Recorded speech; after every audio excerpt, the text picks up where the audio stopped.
Hey guys, welcome back to the channel. This is story about what if Naruto shows his true power part 1. Before I start, please do support for more amazing content and comments for part 2. Do consider to subscribe my channel and share my video to your friends and check out the description as well. Let's start the video. The Land of Waves, Tizuna's house. In the dark of night, a loud sound was heard, possibly louder than the screams of the entire Haruno family. It was the snoring of one Uzumaki Naruto.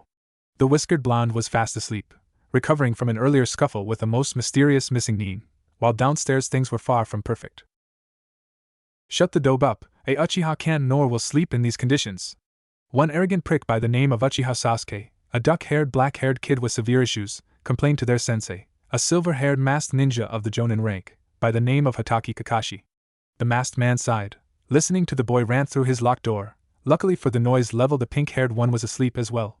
A/N, I know that the guy should be too tired to move around at this point, but this is my story, so he just recovered quicker than in the anime or manga. He hadn't really wanted to teach anyway. Kakashi saw himself as more of a lone operative. He worked the best alone. The few friends he had died in battle beside him. His sensei, who happened to be the so-called Dobe's father, not that anyone aside from a few knew that, Obito-san Rinchan, did that leave guy his best friend? Sometimes, the silver-haired man had to wonder if he had a curse that killed all those who were close to him. That was the point he argued with trying to get out of teaching in the first place. Flashback. Hokage's office. The day after the rookie 9 graduated. Hatake-san, you must train Uchiha-sama. He needs the jutsu in your arsenal, more than any other genin, and other Hamura, an old man who for some reason was still considered an active ninja, and his sidekick, a evil granny who looked like the mother of some sort of evil toad virgin ant, A/N. Harry Potter fans may know another of this description, called Dolores Umbridge, named Koharu. Actively demanded the masked Nin, with fellow future mentors Yuhi Kurenai and Sarutobi Asuma, along with ninja parents Hyuga Hayashi, Inuzuka Tsum, Akimichi Chuza, Nara Shikaku and Abirame Shibi. The Sandaime Hokage, an old, still tan-skinned man by the name of Sarutobi Hiruzen, coughed to interrupt the current conversation. And by other, you mean Naruto-kun, who despite being labeled a dead last, managed to defeat a Chunin and master a Jonin-level technique. The Hokage took a blow of his pipe crossly. He cared a lot for the spunky little Jinchuriki, and couldn't help but wonder if Naruto was able to learn a technique like that so quickly, yet fail his exams. He decided to ask to put someone on it. He and Iruka-kun from the academy always had a bad feeling some of the instructors may have sabotaged Naruto's lessons. In fact, they had managed to catch a former janitor of the academy attempt to break Naruto's chair in the classroom, though the man admitted that others were with him in the anti-Naruto plan, courtesy of some persuasion via Anko and Ibiki. He managed to pull the civilian council to his side, and he had to have the janitor go before they could get names. That wasn't saying he couldn't fire him, though. Hamura-sama, I hear what you say, and while you have a point or two, I'm not going to train him. Bad luck follows me, the kind of luck that kills, that, and I have more important things to do with my time. Besides, the boy's attitude was detesting, but he couldn't bring that up without the old bats telling him that the boy was merely suffering from trauma. Yeah, no way in hell that was true, he was just a spoiled brat. So, other than the all-important Uchiha, can we actually get something done? Hayashi's side like organizing the new genin now. While Hayashi may appear to dislike Hinata, he does care, slightly. While he was no dad of the year, he did have an interest in who would be on his daughter's team. The team, after all, had to push her to improve and protect her unmarked Byakugan Dijitsu Kekai Genkai. Hayashi-san has a point, we already know one team, the new Inoshikacho team. My team. Asuma grinned while smoking his trademark cigarette. While normally this would induce a complaint from Tsum for her sensitive nose, Shibi for its health issues to his bugs, and the old bats, they decided not to, in the hope that the smoke shortens the two advisors' lifespan. That leaves Inuzuka Kiba, Abirame Shino, Hyuga Hinata, Haruno Sakura, Uchiha Sasuke, and Uzumaki Naruto. Do we really need to teach that boy anything? Koharu snapped. That boy is too dangerous, idiotic, irresponsible, immature. He's a teenager, that sort of comes with the territory. Shikaku sighed, it's troublesome, but we all were like that. Heck, even my boy acts like that, sometimes. And after all, we have to take on any genin who manages to pass the academy, and the test that follows, Shibi stated in his monotone, causing the elders to pale. After all, they helped the civilian council pass that law, after all, to give the civilians more ninja from their way of life into the armed forces, thus increasing their overall influence. And as to his immaturity, perhaps being teamed with my son could possibly help him mature. Or the thing inside him will kill off all your insects, with its the Hokage coughed to cut off Hamura. Shibi didn't flinch, He knew quite well his son was safe from the chakra that the Jinchuriki could possibly give off, for unlike the old badgers, he and the rest of the parents here met the boy once or twice, and knew he was not a monster. Actually, I think that setup might work, with my daughter, Hinata, on the team, as well, Hayashi mentioned, surprising everyone. Huh? Chizuka grunted. This is new and troublesome. What was in my water this morning? Some said to herself. Going off what Shibi-san said, if my daughter was placed on his team, perhaps some of his drive might pass to her. At the minimum, even the most basic of Byakugan could tell if his tenant's chakra was getting loose or influencing him. Hayashi let off a rare grin. The council had a betting pool for who was able to best beat or mess with the idiots on the Elder and Civilian Council each meeting, and it looks like the 3 free hot spring coupons were all his. Actually, we of the Elder Council had talked it over, and we decided that Inuzuka Kiba would provide the same sort of inspiration to your daughter. Hayashi-san Kohara smiled evilly. Inside, Hayashi was cursing. Now he couldn't get those tickets without insulting Tsum. Last time he did that, the Hyuga compound smelled like dog piss for a month. No one noticed that Kakashi was smirking.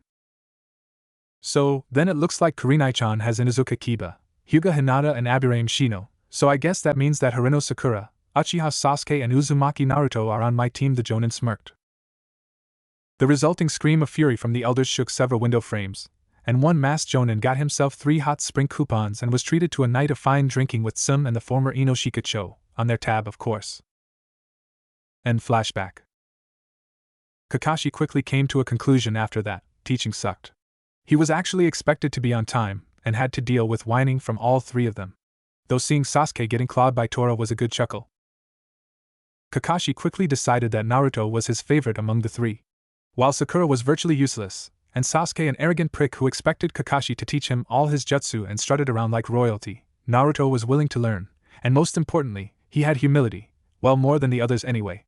Naruto didn't have anything handed to him like his teammates, and knew how to respond to failure, by getting back up and improving himself. Kakashi saw that with how his failure with the demon brothers led to his desire to better himself, which led to his shocking show of skill in fighting Momoichi Zabuza. If the boy could use such skill with only 2 jutsu really at his disposal, with only a little help from Sasuke, the boy could be just as great as his own sensei, Namikaze Minato, the Yondaime Hokage. Of course, the boy needed to pick up a few more jutsu first, and improve on his taijutsu, and chakra control, and perhaps see if he could use genjutsu. What did they teach him at the academy anyway? The boy's taijutsu left too many weak spots, and he could barely spell genjutsu, let alone do it. His chakra control was abysmal. Pakken could use a jutsu better than the boy. If the QB wasn't in him, he'd be in a lot of trouble, as his lack of taijutsu nearly cost them. Flashback, Wave Country. The group, weary from their last battle with the swordsman Zabuza, who was killed by the Kiri Hunter Nin boy, though Naruto was still adamant though the Nin was female, and Tazuna seemed to agree with him about her gender, with their exhausted sensei being carried by the knucklehead and brooder, before Sakura yelped loudly to get the others' attention. Sasuke-kun, Kakashi-sensei, Baka. Standing before them was a new ninja. This ninja was wearing ragged brown robes that covered his face, with no visible height. In fact, all they could tell was this ninja was male. So Zabuza-chan was defeated by a bunch of brats and a dead-weight ninja. No matter, it appears I have to kill the bridge builder now. We won't let you, Databeo, Naruto yelled, before dropping Kakashi. Their sensei then flattened Sasuke, before the Uchiha pushed the unconscious man off, as Tazuna backed away slowly. Dobe, how dare you drop such a weight on an elite? Naruto ignored him. Yeah, Baka. How dare you try to flatten Sasuke-kun? The ever-faithful pink-haired bitch added in. Naruto flinched in pain at that remark, before turning back towards their strange enemy. Humph, what pathetic teamwork, this won't be worth the chakra beast wave palm.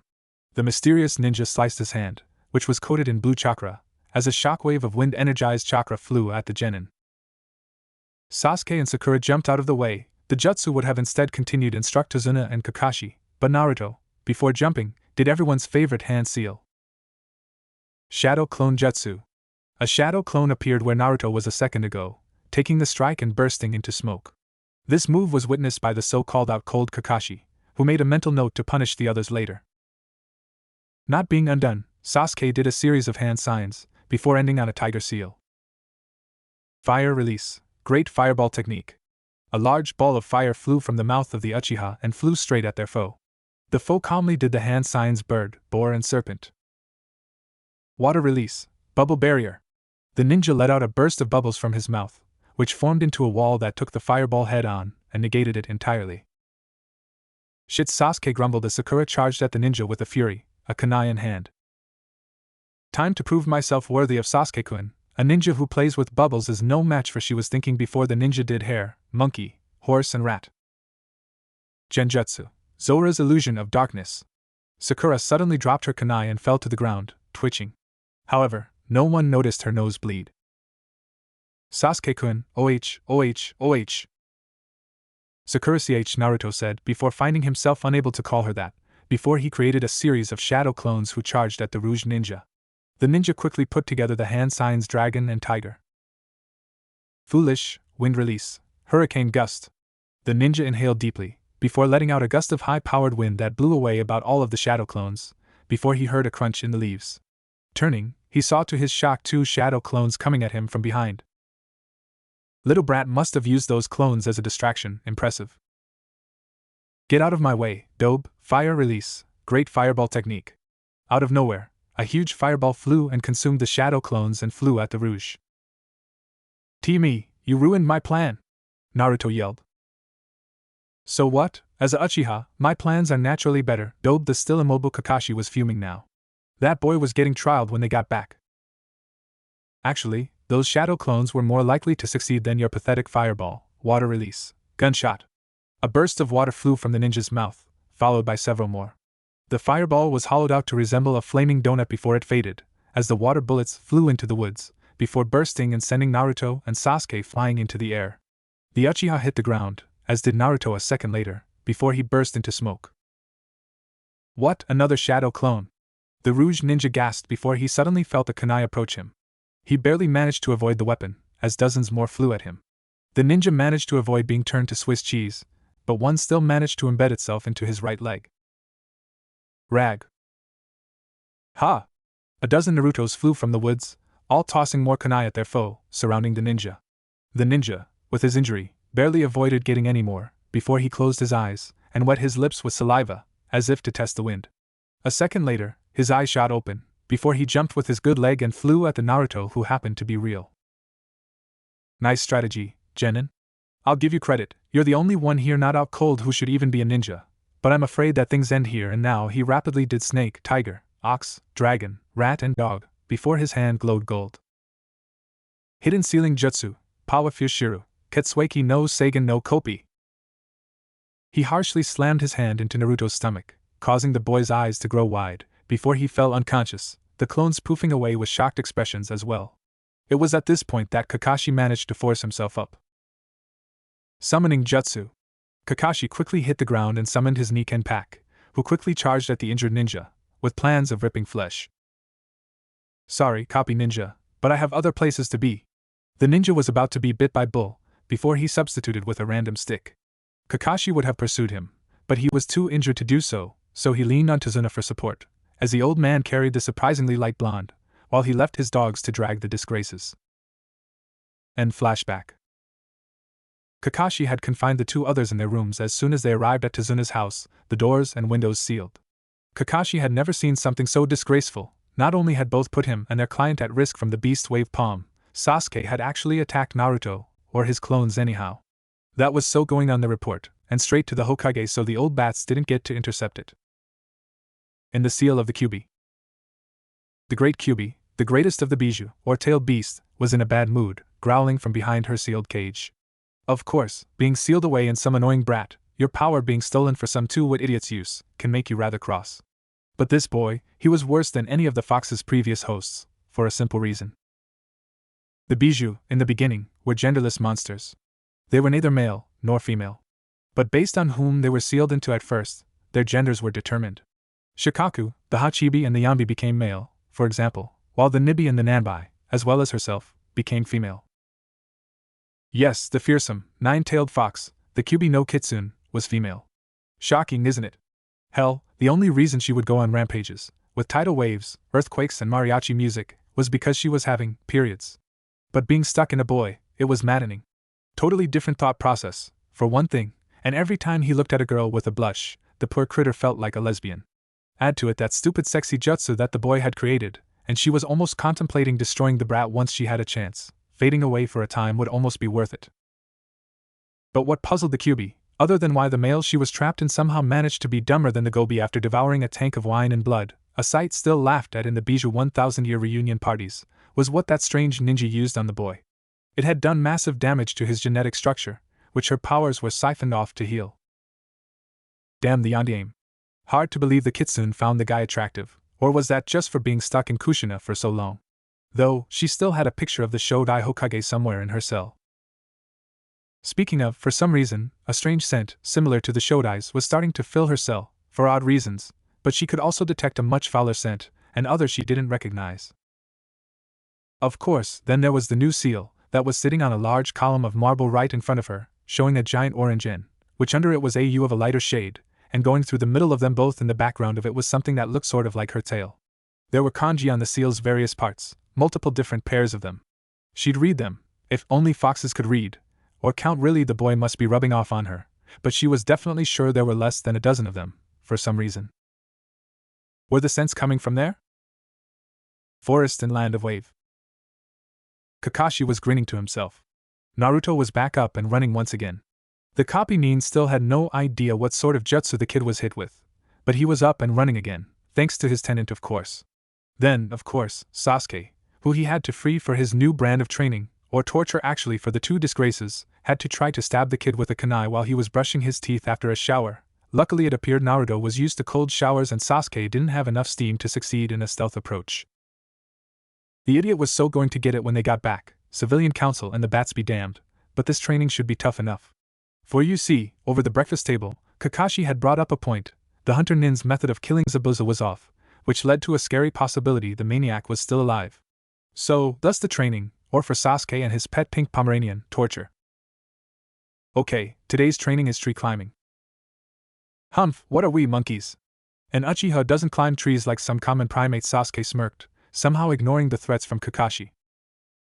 Yeah, that was the Baka's job. Sasuke-kun is way too cool for it, Sakura chirped in. Naruto looked sadly down on the ground. Kakashi had to restrain himself from setting the girl on fire. Too much paperwork. Actually, you will be climbing, Kakashi smirked, as he jumped onto the tree and commenced to scale up its trunk, backwards, with only his feet without your hands. Cool. Naruto smiled. Quite, and because of your teammates' actions, Naruto, they have to do it on their own, without any assistance summoning jutsu. The smirking Kakashi summoned his pack of Niken dogs. Every time they fall to the ground, or stay on the ground, my pals will give them a reason to get back up. The dogs almost appeared to be grinning. Hey, I am an Uchiha, how dare you train a dobe instead of me? Because you put your injured sensei and more importantly, your client, in danger from the Rouge Ninja's attack, while Naruto used his own clone to block the attack. You also attacked his clones with a fireball jutsu. Now boys, I think those two need some motivation. Kakashi snapped his fingers, as the dogs barked loudly. Sakura decided to try and stand up for the two of them. Don't you even think about sending those mutts after Sasuke-kun. My mother is on the council, she'll send you to the EXE. Grr. The tan-furred dog named Giriko made a few dog-style hand signs before a burst of pebbles from the ground flew and struck Sakura in her overly large forehead, causing her to yelp and jump into the tree's closet branch, rubbing her injured head. Bull and Pakken then grinned, the pug and his bulldog Ride doing hand signs. Bark. Bull stepped back, before a large sonic bark of lightning flew at the refusing Sasuke. Dog-style fire release, Yip Ember. Pakken snorted, dozens of small sparks flew from his nose. The sparks met the thunder bark, before combining with the thunder, creating a larger sonic bark that was filled with exploding lights like fireworks. Dog-style fire release, Firework Howl. Pakken smirked as the blast hit Sasuke, sending him halfway up the tree, only for his head to smash through the wood like some dart. Ha, take that, team! Naruto laughed, as did Kakashi. I hope that knocks some sense into them. Well, come on, Naruto, let's train somewhere else. Oh, by the way, try to mark your high points. Pakken send word if they cheat. Gotcha, Kakashi-sama. Pakken smirked. Later at Tazuna's house. Today was a rewarding day, for Kakashi and Naruto, that is. The two, sitting around the fire late at night with a cup of hot chocolate, something Naruto seemed to quickly take to. Kakashi heard that Gato imported them from a port town in the land of hot water. Kakashi decided to get some next time they went on a mission around there. Kakashi smiled as he observed his current favorite student sip his drink. Kakashi not only got to see his two problem students utterly embarrassed in such a fashion, but was also able to teach Naruto a great deal. Kakashi was starting to get the big picture. Naruto was a kinetic learner, so he learned things by doing, not with reading on it like Sakura did. He also had shadow clones, and with them was able to learn at an astonishing rate. With hundreds of clones, he was quickly able to scale the trees to their halfway point, and his last climb had set him up to the top of the tree. He was saddened to hear, however, that Sakura had matched that an hour later and Sasuke 15 minutes afterwards. Though he was happy to see that they elected to skip dinner, apparently they were covered in burn marks, bruises, bite marks and smelled like dog piss. Naruto-san, Kakashi spoke up, politely respecting his star pupil, while back in Konoha, Hamura, Koharu and Mrs. Haruno appeared to be sweating in their sleep, like they were having some sort of nightmare. His student looked up from his drink at his masked sensei. "Yeah, Kakashi-sensei?" Kakashi looked serious. "You're going to have to be careful with your jutsu for now on," Kakashi commented. "How come, Kakashi-sensei?" Naruto was alarmed. Did he have to stop with his shadow clones? "As you know, I fear that Zabuza is still alive, and that most likely, the hunter Nin is with him. If that is true, and if Sasuke continues his trend of arrogance, it is likely that he will fight more than he can chew, and enter a life and death situation. I'm all for him getting beaten into a corner like that, maybe give him some humility, but if he does, his Sharingan could activate." "Wait, you mean the whole copy jutsu thing?" Naruto said, starting to get it. "Are you saying he might steal my patented sexy jutsu?" Kakashi groaned. "You had that thing patented?" Naruto smiled. "Yeah, apparently Aji-sen thought it would be useful for seduction missions, whatever those are." Naruto shrugged. Kakashi was now sighing.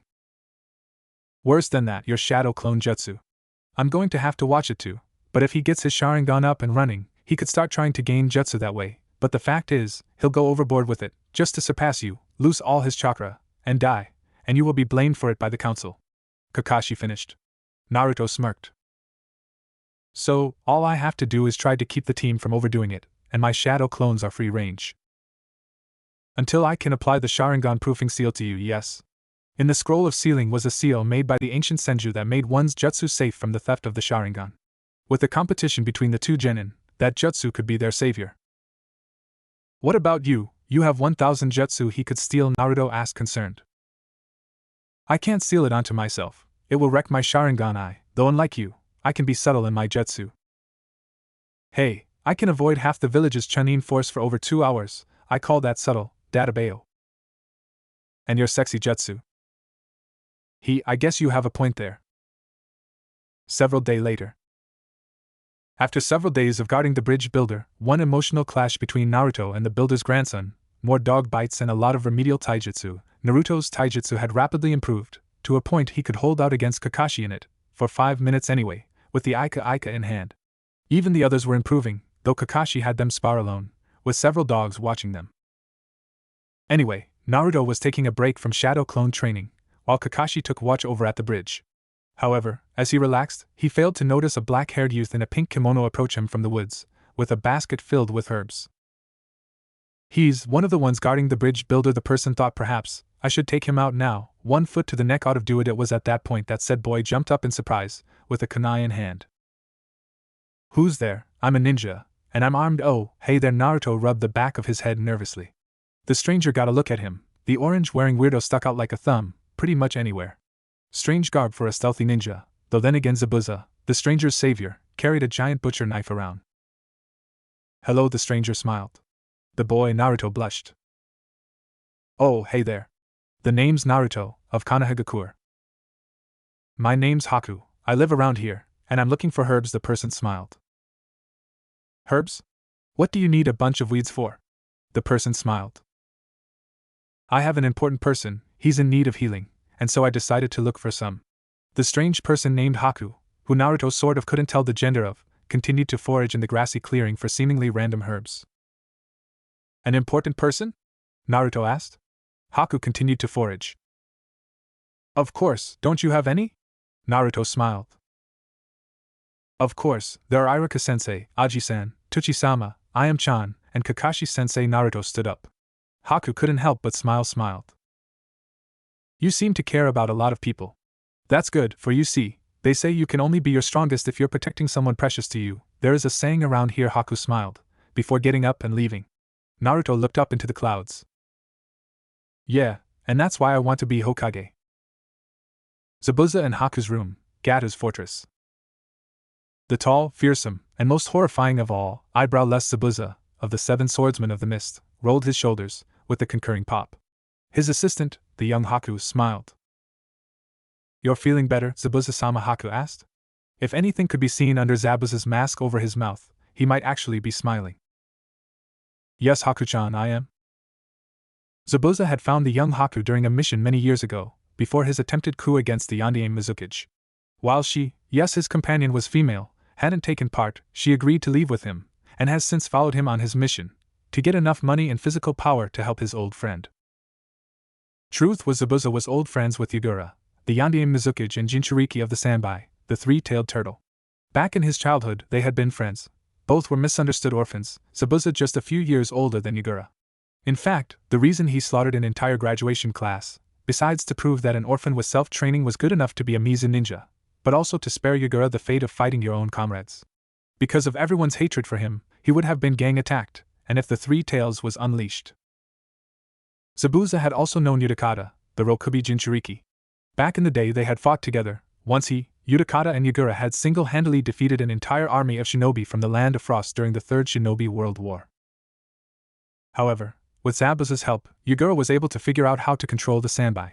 Because of a forgotten Kekai Genkai his clan had, a dijutsu that caused Yagura's distinct purple eyes, which enabled him to control the 3 tails.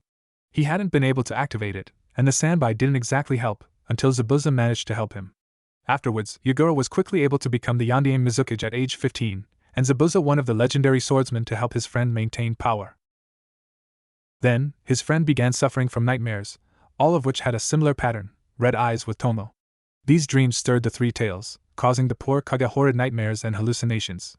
Then, there was the Kiri Council. Like Konoha, the council had a civilian side, and they were petrified of Kekai Genkai. This, rather absurd fear resulted in a war in Mizu decades ago, that they kept alive in the civilians of the Land of Water via propaganda, as well as the ninja villages. That's why clans like the Yuki that Haku hailed from had to go into hiding. The last time he had seen Yagura, he had just had one of his ANBU, a man named Ao, do some spying on the civilian council with his stolen Byakugan eye, and had made a startling discovery. They were paying a mysterious group, with strange black robes covered in red clouds, to influence the Mizukage with a mysterious genjutsu, causing the unrest of the beast inside of him, that they were able to use as a sign of insanity to keep Yagura from interfering with the bloodline purges that were devastating the local ninja. These ninja, one who had a hunched back and a strange hat, and the other with long blonde hair and an obnoxious voice, never said who they brought in, but they were definitely responsible. So, Yagura gathered Ao, one of the top jonin in the village named Meitarumi, a rather attractive redhead with 2 Kekai Genkai, and himself, and devised a plan. Yagura knew that dramatic action had to be done, and knowing his name would be blackened from the council's action regardless, asked his old friend to stage a coup to kill the civilian council, while Ao and Mei unsealed the 3 tails and released it, to stop the council for getting their hands on it for their own use. However, he did leave a few requests.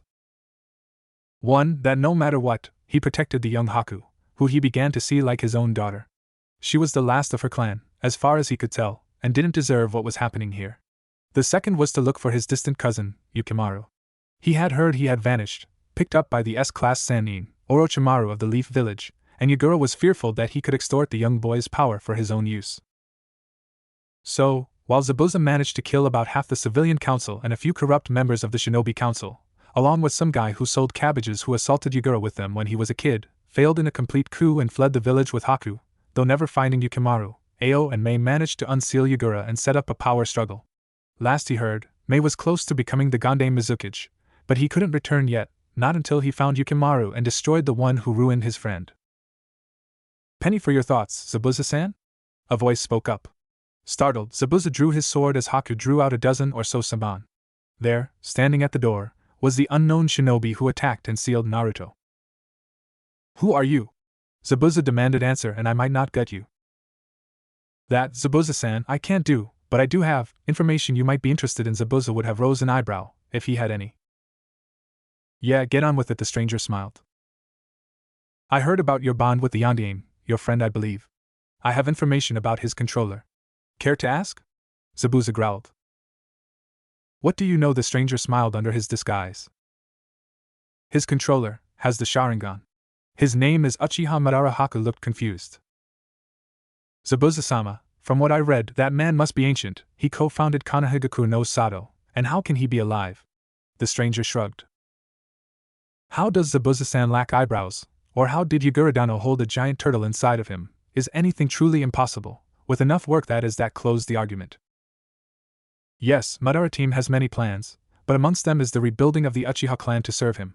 However, including himself, there are 3 Uchiha left in the world, and both he and Uchiha Itachi of Akatsuki are sterile. Madara from the techniques he extends his life with, and Itachi is sterile from the sickness that's consuming him, so that leaves only one Uchiha left in the world, Uchiha Sasuke, currently guarding the bridge builder. Zabuza and Haku's eyes were wide open. So if we kill the brat, that team will be screwed. No clan for him. Zabuza grinned evilly under his mask. The stranger stayed unmoving. Or you could capture him, and force Madara to come out in the open, and then take him on your own. Zabuza turned towards his young ward/daughter in all but law or blood. Haku-chan, change of plans, ignore the bridge builder, capture the Uchiha while I occupy the copy. Nin. Haku nodded. Yes, Zabuza-sama. The stranger opened the window as if to jump out, but left with one more thing. If you see a blonde-haired kid with whisker marks, try not to kill him. You'll only regret it. Wave Country Bridge construction site sometime later. Kakashi sighed. Here he was, stuck on a bridge, either having to work or watch the duo while they mutter darkly and glare at him.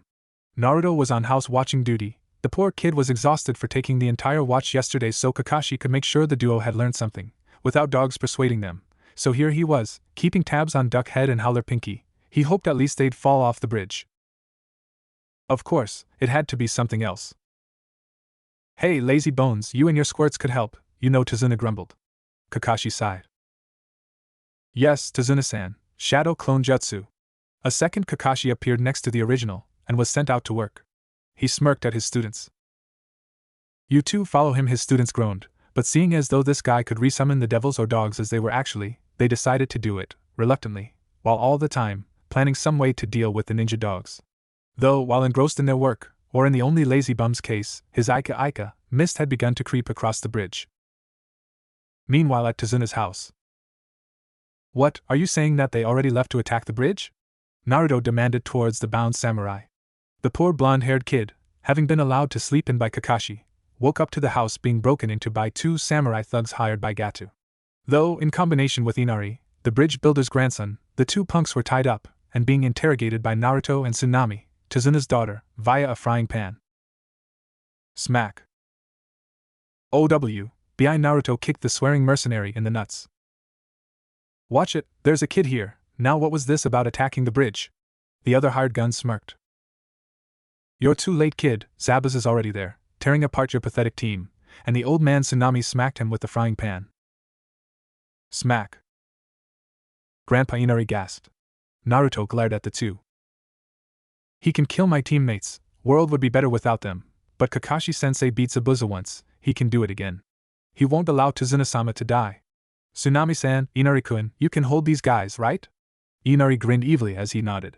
Naruto smirked. He was starting to like the kid. Meanwhile back on the bridge. Give it up, Zabuza, Kakashi grunted, as he held back the great swordsman using a kunai. Sakura, with her own kunai in hand, was guarding Tazuna while shivering. Meanwhile Sasuke had been trapped by the false hunter Nin in some sort of ice mirror. The false hunter ninja was amazing, being able to use one-handed hand signs, and add to it the rare ice release Kekai Genkai, and this ninja was one skilled piece of work. If they were loyal to the village, that's the type of ninja who could have become Mizukage. You won't get the bridge builder. Disturbingly, Zabuza was laughing. The laugh actually seemed to have humor behind it, as it ranged out across the battlefield. He smirked.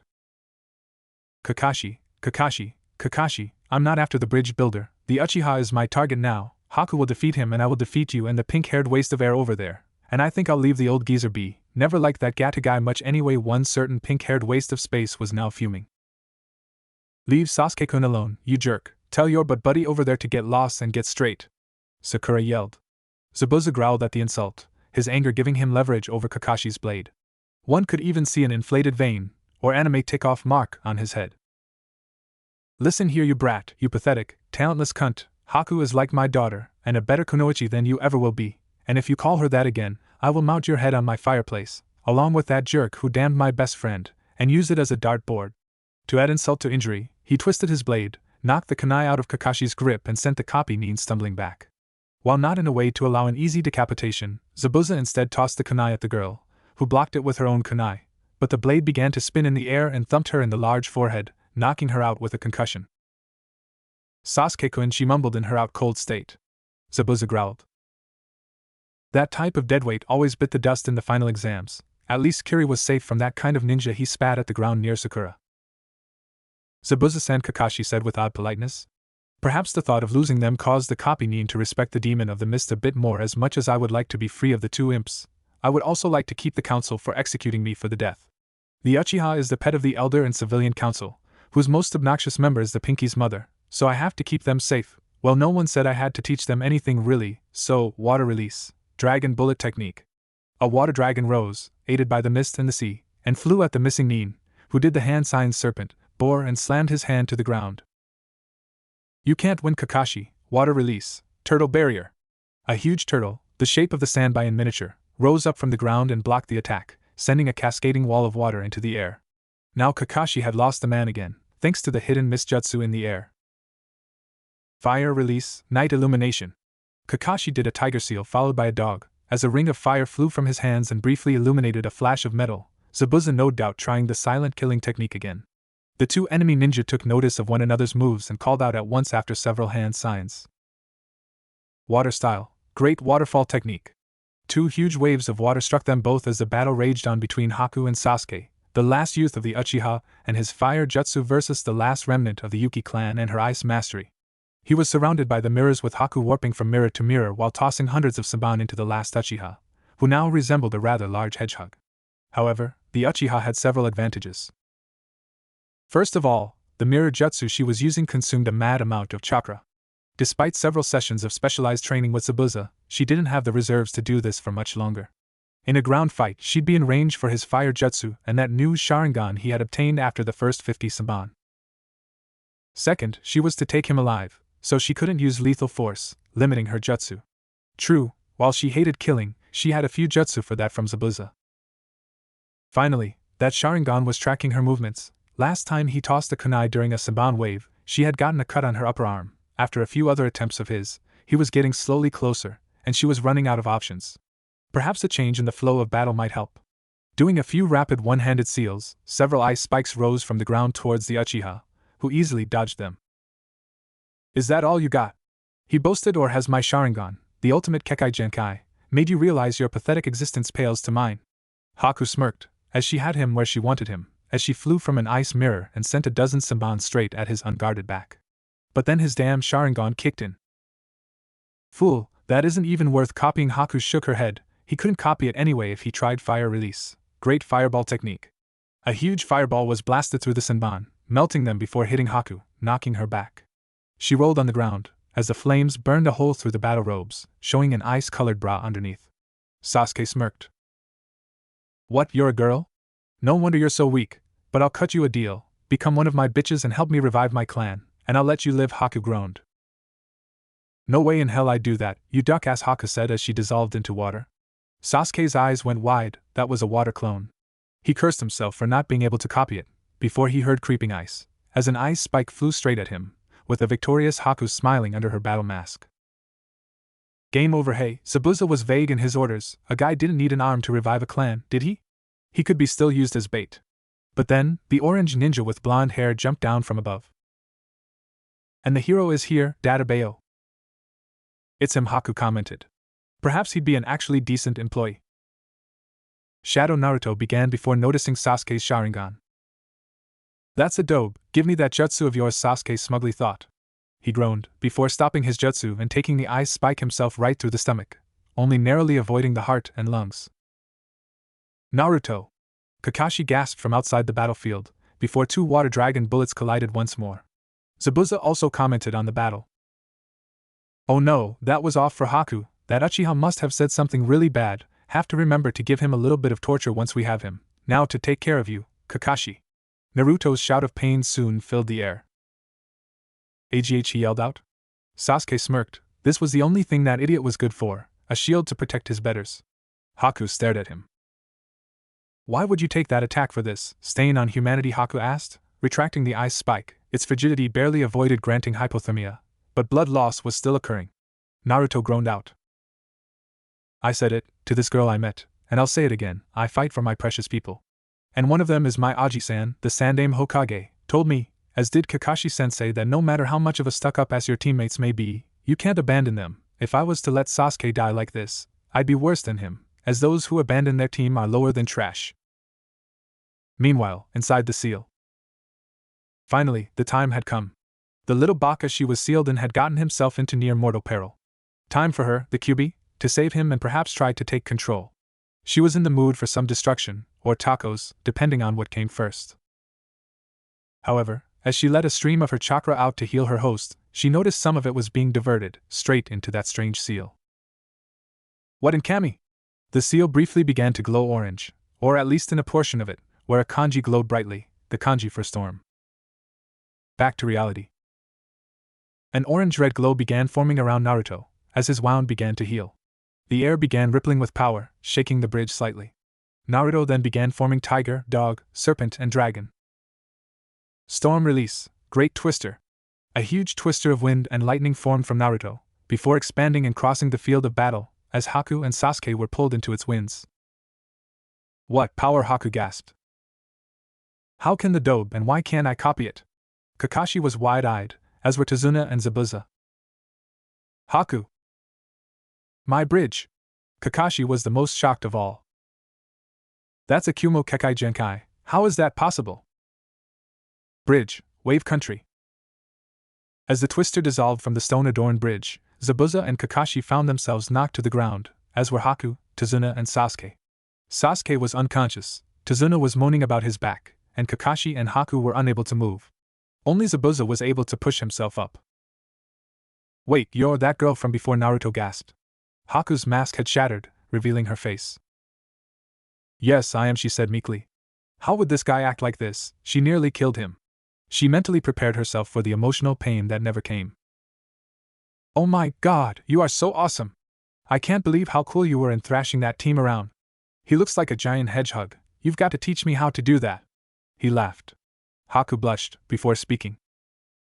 I'm flattered, but I created the Senban I use via my Kekai Genkai, and you can't teach, or copy that. She glared at said duck hedgehog. But you were the most impressive, Naruto-san. You somehow managed to create a massive twister with some sort of Kekai Genkai. Naruto looked confused. Ha! That giant twister, how did you create it, and where did you get the hand signs? Kakashi grunted. Naruto shrugged.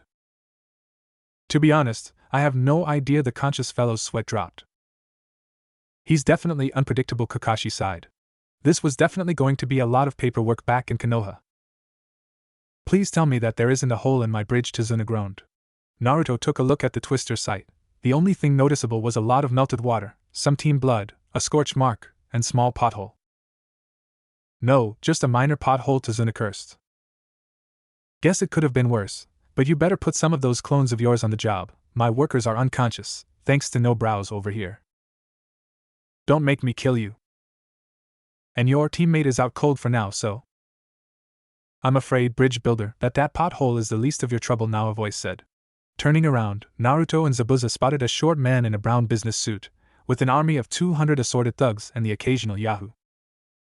Gatu, Zabuza growled. The short man, the island's fiend, Gatu, grinned like a Cheshire cat. Ah, Zabuza-san, so you've decided to ignore my orders for the Bridge Builder?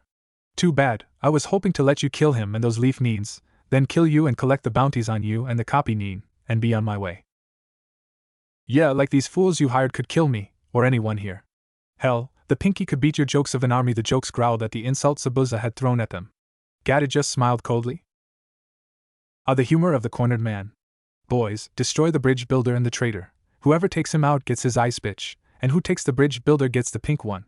The man smirked cruelly. Naruto looked back towards Kakashi. Can't we just toss her at them? He shook his head. It would after all be too much paperwork.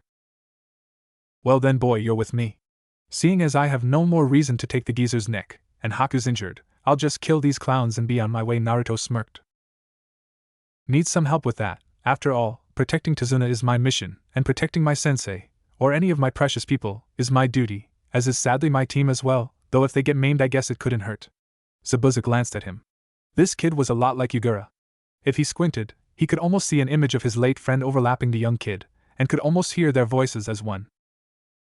To be Hokage/Mizukage, that's my dream, then everyone will have to recognize me, and I'll be able to protect my friends. Zabuza smiled, as he hosted his massive sword.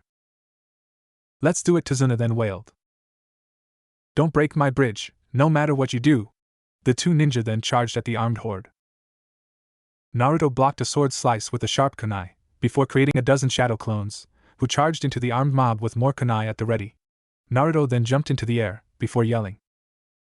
Storm release, Great Twister. Now airborne, the tip of the storm just missed the bridge road and thus the mob was sucked up and spewed out randomly, hitting the ground with random snaps of broken necks and other bones. Haku and the others must have been lucky to escape so easily from the storm, or was it just his bad luck that Sasuke did? Heads up Genin, water release, Great Waterfall Technique. A giant wave formed from the accumulated water in the air as the huge wave swamped the battlefield, wiping away rogues, while the shadow clones were able to avoid the attack. Kakashi sighed, and Haku gave him a curious look. Is it wrong to say that Naruto and your sensei over there work better as a team than my Genin? Haku laughed.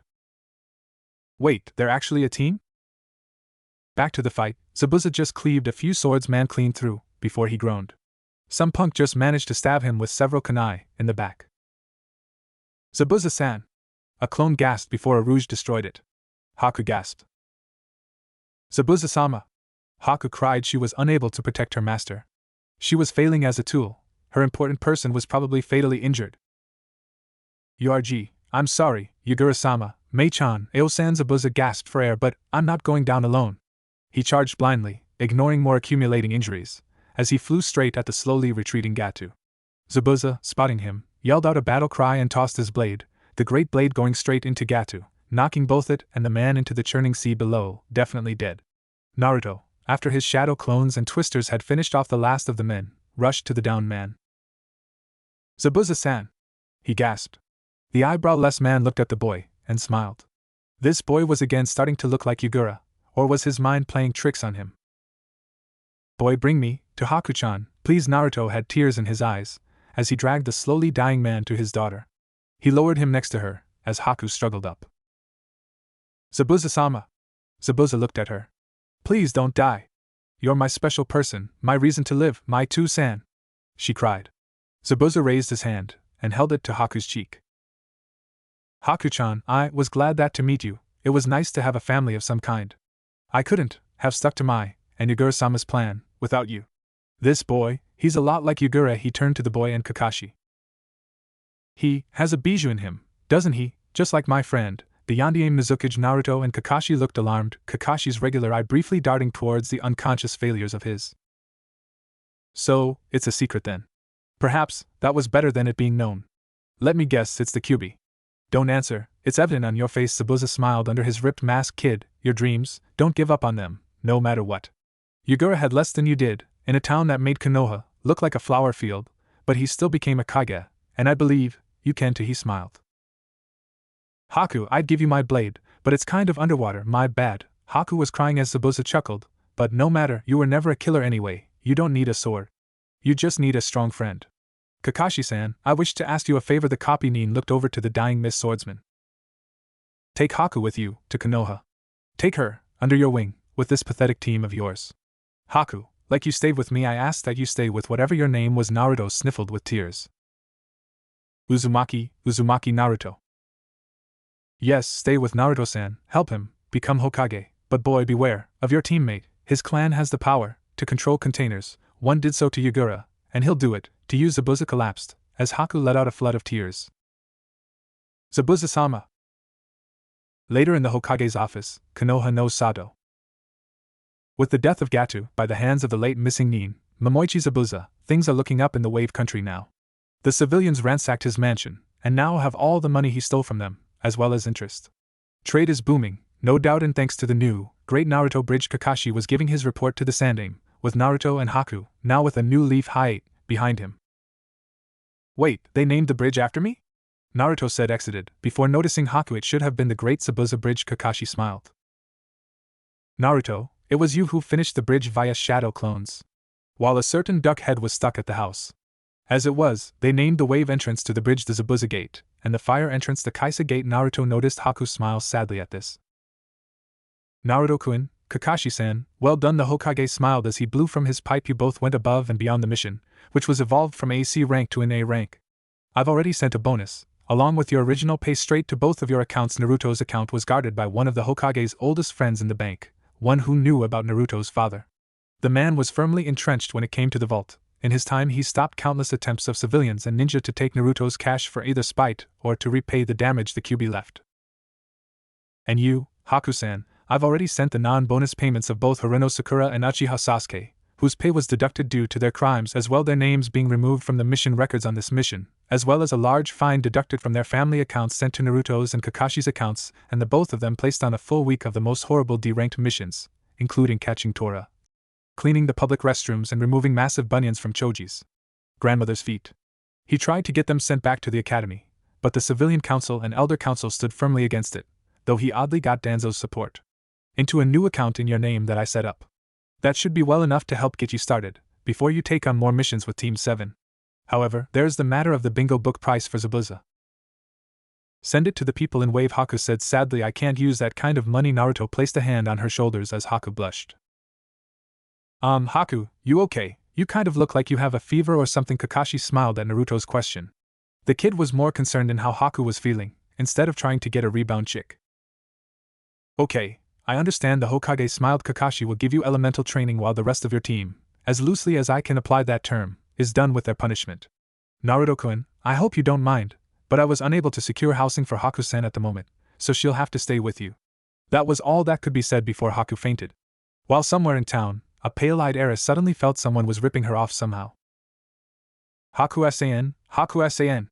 Naruto shook her, before looking around at the older men. They smiled. I believe Haku-san is tired. Why don't you take her to your home? Naruto nodded vigorously before taking the unconscious girl with him out of the room. Now the old Hokage turned towards Kakashi. Kakashi, I also read in your written report about Naruto's sudden ability to use the Kumo Kekkai Genkai, Storm Release, and the mysterious attacker, and I believe I may have an idea of what the attack was. I have never seen it myself, but it's an ancient technique, from years back. It's a seal that transfers Kekkai Genkai. As you may or may not know, Kekkai Genkai originated as genetic mutations or as an advanced chakra skill, found in 1 out of 1,000 shinobi. However, these were not something that could be passed on, much like Tenzo is not able to pass on his would release Orochimaru grafted onto him, or you and your Sharingan. However, this jutsu would pass the traits to another person, and grafted it into their DNA in a way that allowed for genetic passing of the traits.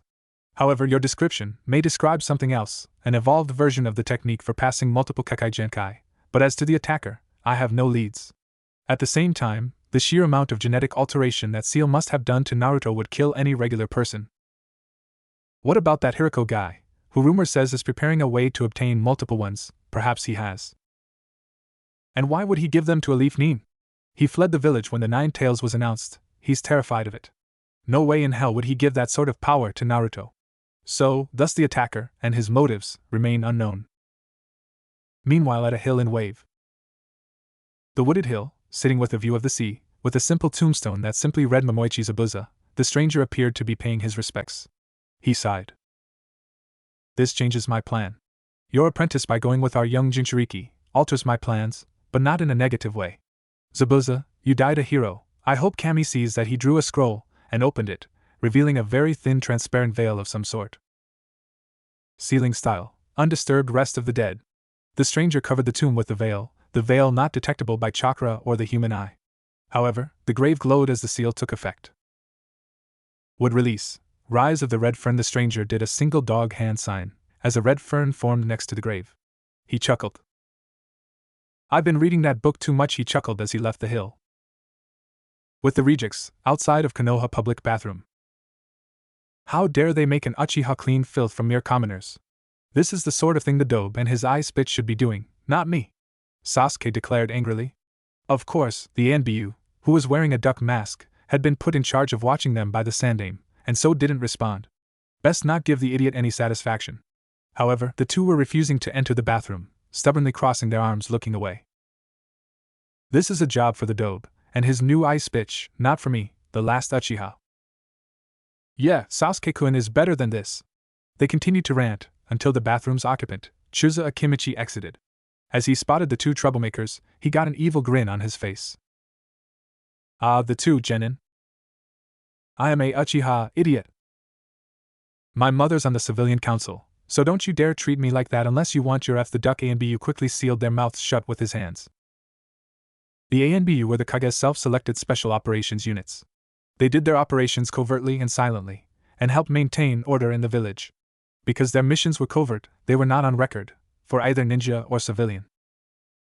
Recently, the Sandame had begun renovating the Yandame's house on the edge of the village.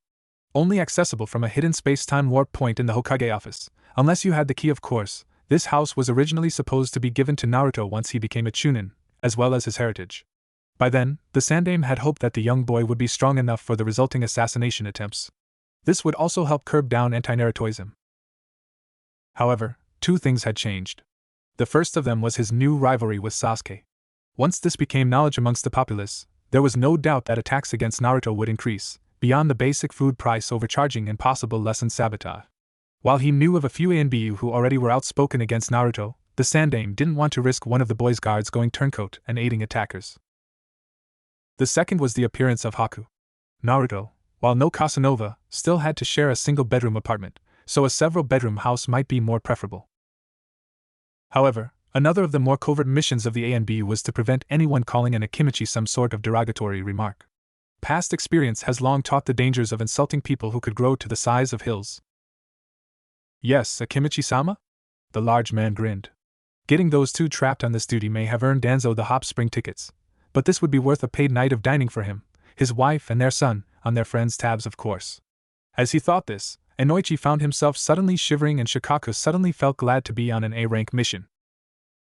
Yes, it is quite convenient, for you see, I just got done sampling a delicious meal at Kasunirushi, a new eatery on the west side of town, with a fine fiber and bean casserole, and well green mist suddenly began creeping from under the bathroom door. The two idiots then began to try and squirm away from their duty/doom. Quickly, the ANBU shoved them into the bathroom, sealed the door, and held the door back as the children began to desperately pound away. Some of the escaped green gas then approached a nearby tree, and the poor plant exploded into bark and dead leaves.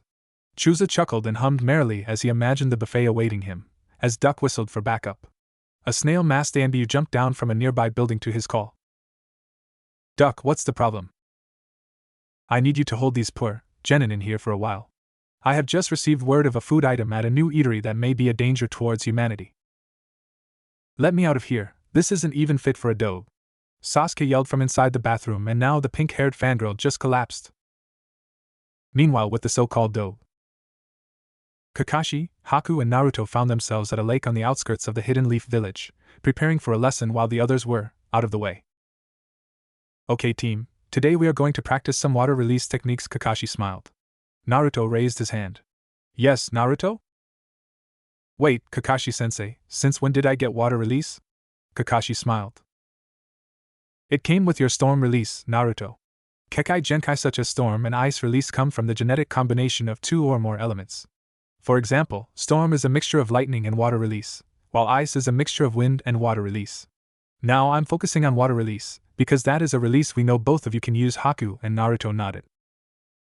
Zabuza-sama already taught me how to create a water clone, Kakashi-sensei, Haku brought up. Kakashi smiled.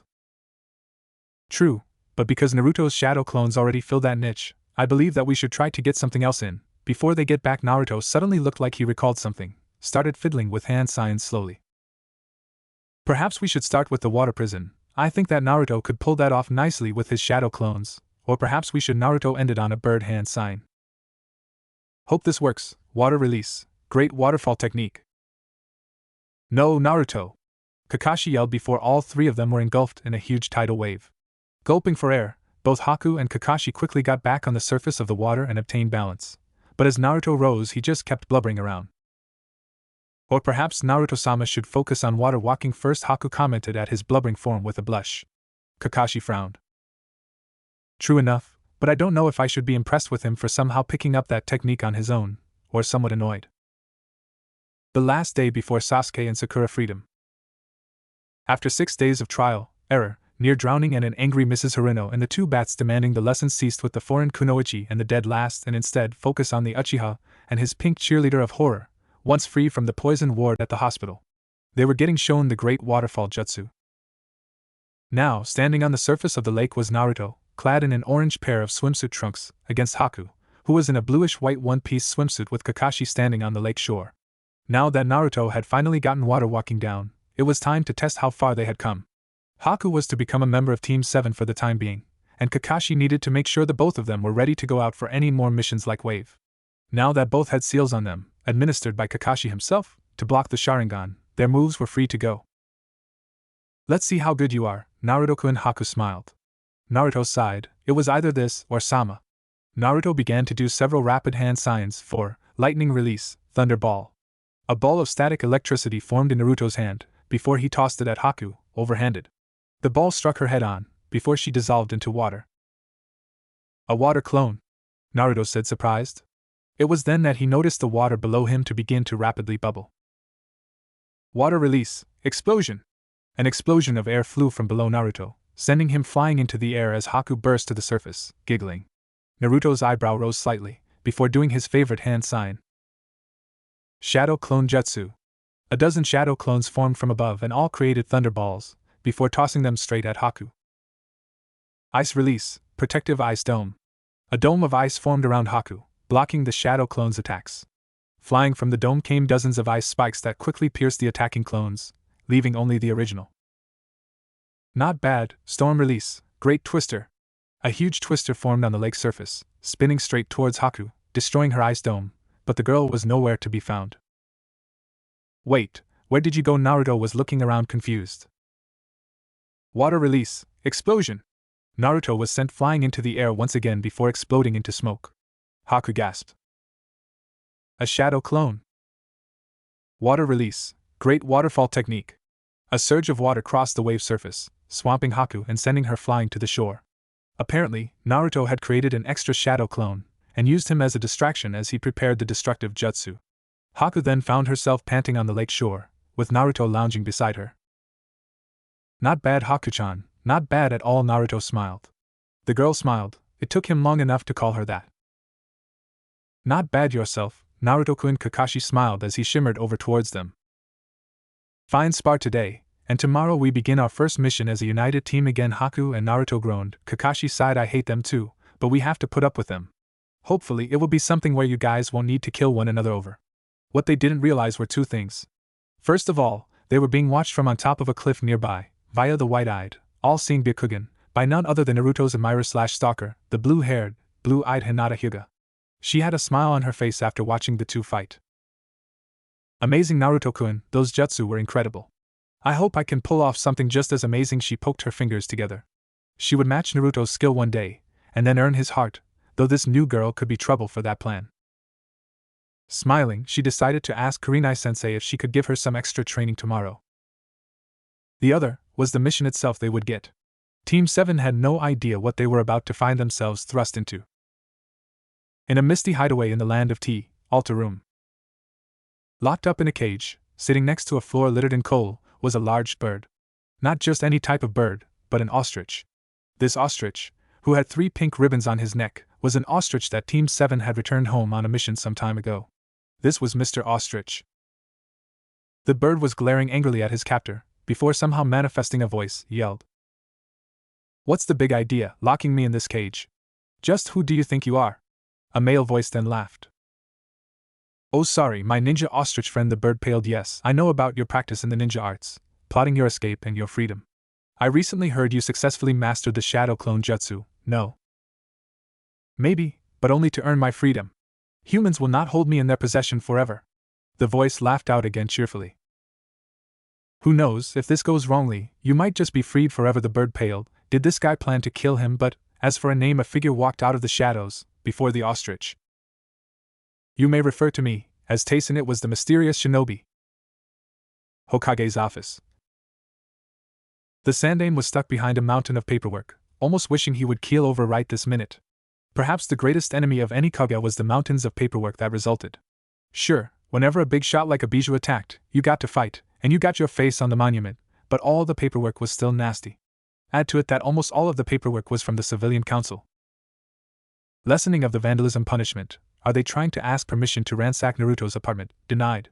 The Hokage tossed the paper aside, in the much larger pile. Did they really think they'd get these laws? Honestly, were they just trying to annoy him? Back in his youth, and during the other Hokage's reigns, the Kages would use bunshins to do the paperwork. Much less stressful, and it freed up time to go out with Jiraiya for research. Damn aging, he just couldn't do a good shadow clone to do his job like he used to. His chakra replenished too slowly, and his clones last too shortly, to do it without killing himself.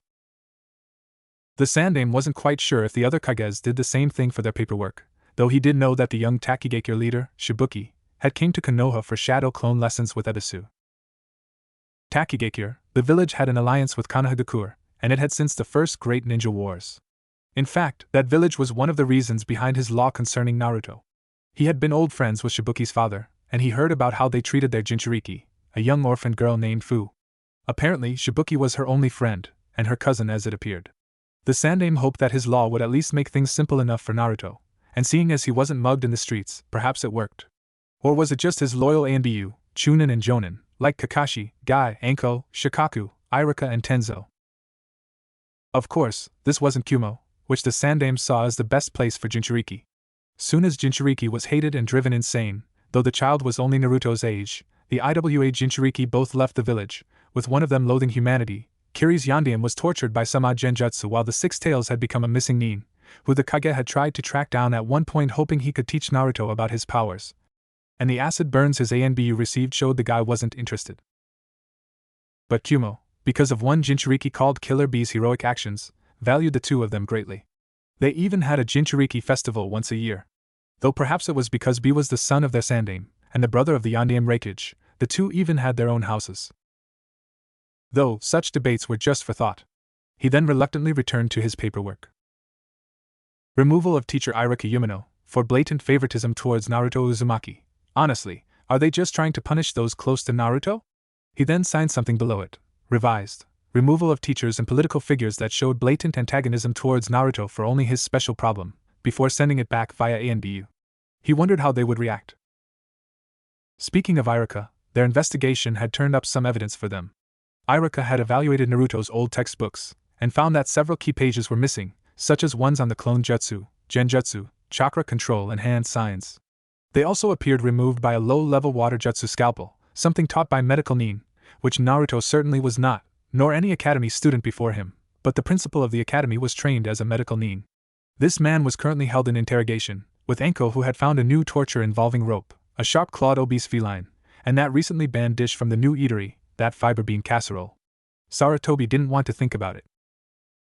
But hopefully, Naruto would receive the justice he deserved for all of his harsh treatment, perhaps by the time he returned from his C-rank mission with Team 7 to find a stolen ostrich, of all things, out in T-country. But just as he finished denying a request for the right for civilians to bear guns in Konoha and the use of them to protect their properties, probably some other harebrained scheme to harm Naruto, a loud scream was let out from a nearby room. Hiruzen! How dare you threaten just teachers and the entire civilian and elder council? That D-boy is addling your mind. Kohari yelled at him. He chuckled. This was actually kind of fun. And they were wrong. Danzo was actually on his side these days. Perhaps bringing a rare mistress of the Ice Kekai Genkai, or perhaps gaining one himself, swayed his old rival. Hiruzen smiled, before sending his ANBU to remove her. Land of Tea rode before. In an ideal story, the merry team of four, led by their sensei, would be rapidly approaching their target without a hitch. Of course, life isn't just some story written by anyone asterisk. No, while Team 7 was making good time, there was a clear divide in the air. On one side there was Sasuke and Sakura. Sasuke was glaring at his teammates Haku, Naruto and their sensei, Sharingan ablaze. Sakura stood behind him, being useless as always. Alright Dobe, do a shadow clone, Sasuke ordered. Naruto smiled evilly, with Haku behind him, but unlike Sakura she wouldn't be useless if this got ugly. Kakashi sighed, this wouldn't end well. And why should I team?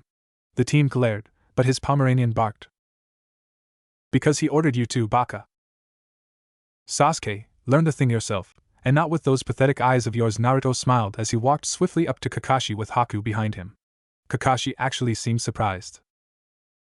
You know, it's nice to see you're able to just walk away like that, Naruto. Perhaps you're maturing, Naruto smiled. Gash, thanks Kakashi, though being more mature than the team might just be like saying you're faster than a rock behind him. Two pairs of eyes bored into him. But before they could try to stab them in the back. Greetings, Team 7. So nice of you to show. The team rapidly turned around in shock. Right behind them was the mysterious Chunin. You! Give me your power like you did, the dope, Sasuke demanded. The figure raised an eyebrow, unseen behind his darkened face. And why should I do that, Uchiha-san? Kakashi was slightly more upfront. No mind games, whoever you are, I never got your name. You may call me Tayson. Tayson, what game is it you're playing anyway? Attacking Leaf Nin, pretending to be on Gata's side. Wait, you, Haku said, surprised. All heads turned to her. Haku-chan, you know this guy? Naruto asked, confused. She nodded. Yes, this man talked to Zabuza-sama and me before we went to the bridge. Something about Zabuza-sama's past. Haku seemed to be glaring at Sasuke as she said this. Tayson, was what you said true? I must know. Tayson stood unwavering. It is true. Yagura was ruined by one of his kind. He glared at Sasuke, but that's not why I'm here. You can just call that confirmation of a tidbit. You kidnapped an ostrich, dare I ask why? Kakashi questioned. Tayson laughed. Now, I could explain my complicated plan, but your genin just don't have the attention span. Let me just give you a brief rundown. It's all about an experiment, to obtain the power I need, to avenge. Well, actually, why am I talking when I should be blasting Beast Wave Palm? A wave palm of air was sent flying at the group, with a large explosion ensuing. Shadow Clone Jutsu. The explosion, the smoke it gave off, gained a new tint from the obvious use of a shadow clone shield. Tayson stood unwavering as the smoke cleared, to show Naruto charging at him. Lightning Release, Thunderball. A ball of electricity formed in Naruto's hands before it was tossed straight at Tayson. The man smirked. Storm Release, Cloud Wall. A wall of storm clouds formed in front of him, blocking the attack with an explosion of clouds. But from that smoke cloud, a dozen shadow clones flew at him. Uzumaki Barrage. A dozen punches and kicks were sent straight at Tayson, who was sent flying into a tree. However, he quickly got back up and smiled. Your taijutsu improved, eh? Well then, prepare for some fun. He dissolved into water. Kakashi then got poked in the shoulder, as two clones of Tayson appeared next to him. Storm Release, Blade of Katrina. Two blades of thickened clouds formed in the hands of the clones, who sliced them at the copy Nin. A water clone, and why can't I copy it? Sasuke grumbled, as a shadow appeared behind him. It was Tayson! Quickly twisting, Sasuke blocked a fist from Tayson before he smirked, before dissolving again into water, with another behind him. Wind Release, Hurricane Gust. Both Sakura and Sasuke were blown into a tree. However, he then felt his feet chill. Ice Release, Ice Manacles. Ice manacles had formed at Tayson's feet. Haku smirked. Ice Release, Ice Spike. Spikes of ice flew and pierced Tayson's chest, before he became a wooden log. It was a substitution. What, not again? Naruto groaned. This guy was slippery. Kakashi, who had just taken out the water clones with a swiping Chidori, turned towards Haku and Naruto. Fighting this guy isn't going to be easy. You two need to find that oversized pigeon he has here, so we can get the hell out of here. Naruto was shocked. But you'll be overwhelmed by this guy. Beast Wave Palm. A wave palm flew and struck near them, destroying the last few shadow clones near them. Haku nodded. Naruto-kun, we can't wait. Kakashi-sensei is right. We need to complete our mission. Naruto sighed before the two of them jumped into the trees. Tayson watched them leave. URG, there goes my fun. Fire Release, Great Fireball Technique. A huge fireball went flying straight at Tayson, who gazed at it with half his closest eye, before doing a few hand signs. Fire Release, Flame Bullet. A larger fireball flew from Tayson's mouth and struck the fireball head-on. It extinguished them both. Tayson then commented. Wow, you actually have a rather impressive fireball, or it was a fluke. Sasuke was angry now and thus charged straight at him. With taijutsu, Tayson blocked his fists before tripping Sasuke with his leg, sending the boy to the ground. Storm Release, Blade of Katrina. A blade of clouds formed and was lowered straight at Sasuke, before from out of nowhere, a great fireball flew into him and sent him flying. Kakashi had saved the last Uchiha, again too much paperwork if he died. However, Tayson dissolved into water again. Shit, this guy can't be human with all this chakra, Sasuke grumbled, failing to acknowledge his sensei saving his life. Tayson, now in the apple tree above him, quickly did a jutsu. Wind release, drill air bullet. A burst of air like his other bullets flew straight at the Jonin and out cold lump of a pinky. Kakashi quickly did another great fireball that struck the drill air bullet and destroyed it. Kakashi was cursing inside though, with that boy's Sharingan, he couldn't use most of his arsenal. However, Tayson seemed to ignore the Sharingan for some reason. A reason Sasuke demanded answers for. Why can't I copy your jutsu? Tayson chuckled. It's simple really. I know how to cancel the Sharingan's effect on me. It's really quite simple. How dare you, the Sharingan is the ultimate Kekkei Genkai. Ninja art, apple shuriken. The apples on the tree Tayson was hiding in flew at Sasuke, before splitting into pieces and impacting into his forehead rapidly, knocking him unconscious. I believe a not wise man once said, flutter like a butterfly, sting like a bee. No? This is buzzing like a bee, striking like a butterfly. Kakashi saw it now. Tayson had massive chakra stores, and used massive jutsu to wear his opponent out before taking them out with lower-leveled ones, like the apple shurikens.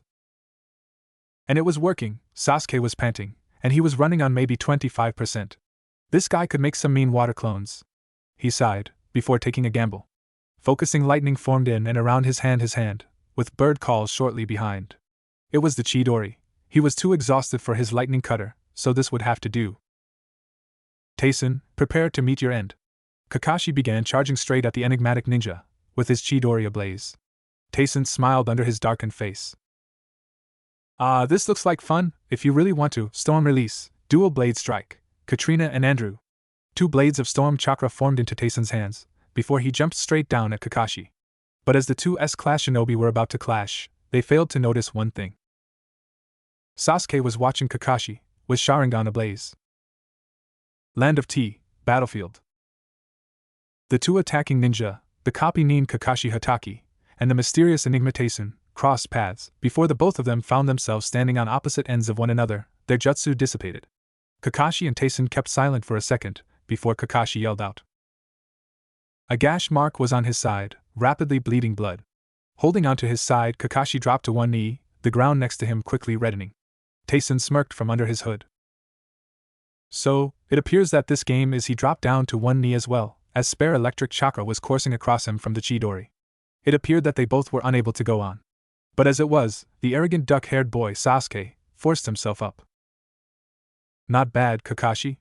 Nice job weakening this fool. Now to take him out, with my new jutsu, Chidori. The electric chakra formed onto his arm, with 1,000 birds chirping all at once. Sakura, who was now back up, gleamed with admiration. Amazing! Sasuke-kun rocks. Kakashi was cursing inside. The fool now had an assassination jutsu. He was going to regret this, and he was starting to despise anyone born with a Sharingan, except Obito. Perhaps just because he didn't activate it until minutes before he died and didn't steal that fucking jutsu of his. Tayson was wide-eyed under his cloak. Of course, the fool had to slip up, and the Uchiha now had a deadly jutsu. This was just going to complicate his plans. Chidori! Sasuke charged at Tayson, before Sasuke twitched, as a second later the Chidori flicked away. Sasuke then collapsed. Tayson breathed in relief. The fool was out of chakra now. Kakashi was mildly worried about the paperwork this would require, and Sakura was fuming. Though it was then that he caught the faint sound of breathing as Sasuke forced his head up with the Sharingan flickering. Sasuke-kun! You'll pay! Sakura drew a kunai and lunged at Tayson, who did a quick few hand signs. Wood release, poison ivy sap wall. A wall of sappy plants, to be more specific poison ivy, rose from the ground, and caught the annoying pink bug. She yelped. Get me off! Get me off! Get me off! A rock near them shattered from the intense volume. Tayson chuckled, and Kakashi was shocked. How did this guy get wood release, and does that mean Naruto does as well? Tayson forced himself back up, having a brief spasm due to the Chidori, before reactivating his storm blade, and approached the prone form of Sasuke. Now you have to die, and then I hope those two don't damage the fortress. It's a rental. But before he could kill the child, the water jutsu flew straight at him, which he barely dodged due to his injury. The ground was now covered in sticky fluid. Water release, syrup capture field. It was a team of Konoha shinobi, Kotisu, Izumo and Hate Gecko, along with a fourth medical ninja he never got the name of before. Kakashi cursed to himself. He was too injured to speak, But now 2 Chunin and a Taibeksu Jonin were about to potentially give the Uchiha more jutsu. Kakashi wouldn't feel worse if Guy beat him in a hairdo contest. You've asked for it. Wind release, drilling air bullet. Inside the fortress, we now find the 2 decent genin of Team 7, Naruto and Haku, in a dark hallway. The 2 were looking around as if expecting problems, and they were. Strange, no traps, Naruto mumbled absently, before Haku sighed. Naruto had to be so cute and dense? Can't one be without the other? Please don't jinx it, Haku sighed behind him, before she felt her foot sink. Of course, she had to set a trap, as the floor suddenly rose up dramatically, straight towards the ceiling. Haku! Naruto yelled. Quickly, Haku jumped off the quickly rising floor, seconds before it pounded into the ceiling. However, she fell straight onto Naruto. He yelped in surprise as Haku suddenly was crushing him. Worse yet, he was getting a face full of Haku's. Well, at least they were only B-cups, he wouldn't suffocate. Haku looked down at him in surprise.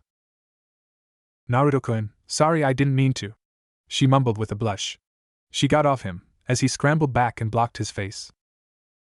Don't hurt me. Haku sighed. She wasn't surprised. The only females he really knew before her to any extent were Ayame and Sakura. While Ayame probably never gave him any reasons to cower like that, Sakura. Naruto, you know I'm not mad, it was an accident. Mentally she added that she would like to do it again, perhaps farther, but maybe after he was a year or 2 older, and they were Chunin. Oh, sorry, he chuckled as he slowly unshielded himself. With a blush, he tried to end the awkward moment. Well, you have nicer boobs than Sakura does, Haku chuckled. Naruto, Tora probably has better boobs than Pinky does. And the cat was male. With that, the 2 continued on their way to find Mr. Ostrich. Back to the fight. Storm release, dual blade strike, Katrina and Andrew. Dance of the Crescent Moon. With a cough, the 2 sword-based attacks collided, as Taesun was sent rolling back. The coughing special Jonin landed next to his panting Chunin teammates. Panting, Taesun was running low on chakra. What even someone like him would be a little tired after fighting an A-rank Jonin, 3 good genin. Sadly, arrogance didn't take Sasuke's skill away, one of which was a Jinchuriki, 1 useless one, 2 Chunin and a special Jonin, with a major injury, unscathed. Not bad, guys, this was entertaining. I'm afraid, however, that I must depart now. He used the body flicker technique, wishing he had swift release. The 2 Chunin turned towards Kakashi. Who was that guy? Their medic Nin healed Kakashi so he could speak, and with a cough deeper than Hyde's, I mean, that guy used storm, and even would release. That shouldn't be possible. His name is Taesun. I have no idea who he is, or what he's doing. I can't help but wonder though. He dropped to the ground in exhaustion, despite the medical Nin's chakra. Is he working with Orochimaru? That did make sense. Orochimaru was the one to graft would release into Tenzo, so it wasn't a far stretch. But his concern now was Sasuke, and whatever jutsu he got from the battle. Back inside the rented fortress, altar room. Well, this is, creepy, Naruto commented, with a pale Haku nodding in agreement. The castle room they had entered was the basic idea of an evil scientist's lab. There was even a welcome mat saying lab, sweet lab that they were standing on, and a creepy face on the wall grinning like the Cheshire Cat. Oddly, it resembled Naruto's nightcap. Okay, this guy's either an insane scientist, or he has a sense of humor, Haku commented softly. Naruto then noticed the cage with Mr. Ostrich inside it. Oh, it's you, a voice said. Naruto jumped in fright. Where did the voice come from? It was then the voice spoke up again. It was Mr. Ostrich. So, the humans have come for me, how quaint. Now, let me out of this cage. Haku gazed at Naruto in a confused manner. They never said he could talk? He shrugged. Well, he never did talk before. Haku, who had been gazing around the room, suddenly stopped dead in her tracks. Naruto, those are summoning contracts. Half a dozen brown scrolls littered a nearby table. Naruto cocked his head in confusion. Summoning scrolls? Haku nodded, as they walked over towards them and opened them. Each of the scrolls had a different animal on them: a penguin, a raccoon, a beetle, a cat, an ox, and a squid. A fresh-looking one was next to them, this one with a fresh-looking ostrich on it. Each had several, rather faded names on them, except for the ostrich. Zabuza spent years trying to find one he or I had an affinity with no luck. The one he did find, the cockroaches, it wasn't pleasant. You see, by signing the contract with your blood, you can summon the animal whose contract you have a contract with from a different plane of existence, or something, where animals can hold human levels of intelligence. Naruto then recalled Kakashi's Niken. Like Kakashi's dogs? Haku nodded. Exactly. Though this new one, there shouldn't be an ostrich summoning contract. So, is Taysen making new ones? Haku frowned. Perhaps, but to what purpose I don't know. It's very difficult to have more than one summonable species. The animals are picky that way. It was then that Taysen appeared in a shimmer. Haku drew a handful of saban as Naruto reached for a shuriken. Relax, I'm only a delayed clone, I have no battle abilities. I'm here to say, the ostrich shall be burned alive. Suddenly, a great fire burst forth, forming an impenetrable barrier of fire. This delayed technique. Armageddon blaze *** will burn your bird alive. He poofed out of existence. Water release, water ball. A ball of water, like lightning ball, formed in Naruto's hands and he sent the ball of liquid straight into the fire, succeeding in nothing. He looked around in desperation. Save me, I will not be served like a chicken! Mr. Ostrich cried out as flames slowly approached his cage. Naruto gained a serious gleam into his eyes as he turned towards Haku. Haku, what are the hand signs for a summoning jutsu? He demanded as he grabbed the new contract. Let's see, boar, dog, monkey, bird and ram, but why are you? Naruto bit his thumb, and quickly wrote his name down on the ostrich contract, barely legible, before doing the hand signs in a rapid and somewhat sloppy fashion. Summoning jutsu, Mr. Ostrich! A burst of smoke ensued, and as it cleared, Haku found Naruto sitting on the now safe ostrich, as if to ride the giant bird. Hey, what just happened? Mr. Ostrich said in confusion. Naruto chuckled. Databao. I am Naruto Uzumaki, future Hokage, and first ostrich summoner. Haku chuckled. Naruto-kun, never say that in public. Ostriches didn't exactly strike fear into anyone, though then again, Hanzo was feared for his salamander, though at least since this ostrich didn't live in its own realm, perhaps that meant he could still sign a regular contract. Well, Haku-chan, and my ostrich minion. He was rapidly tossed off by said minion, who glared at him. Do not call me that, Ningen. Naruto was rapidly attacked by the beak of said ostrich until he managed to escape. Ouch, okay ostrich-sama, now let's get you out of here, but wait, we should probably take these other contracts.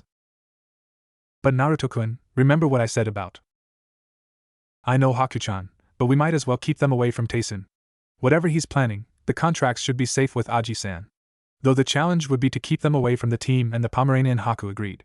After all, Sasuke might not want the ostrich contract, but the thought of him summoning giant squid or tigers was alarming.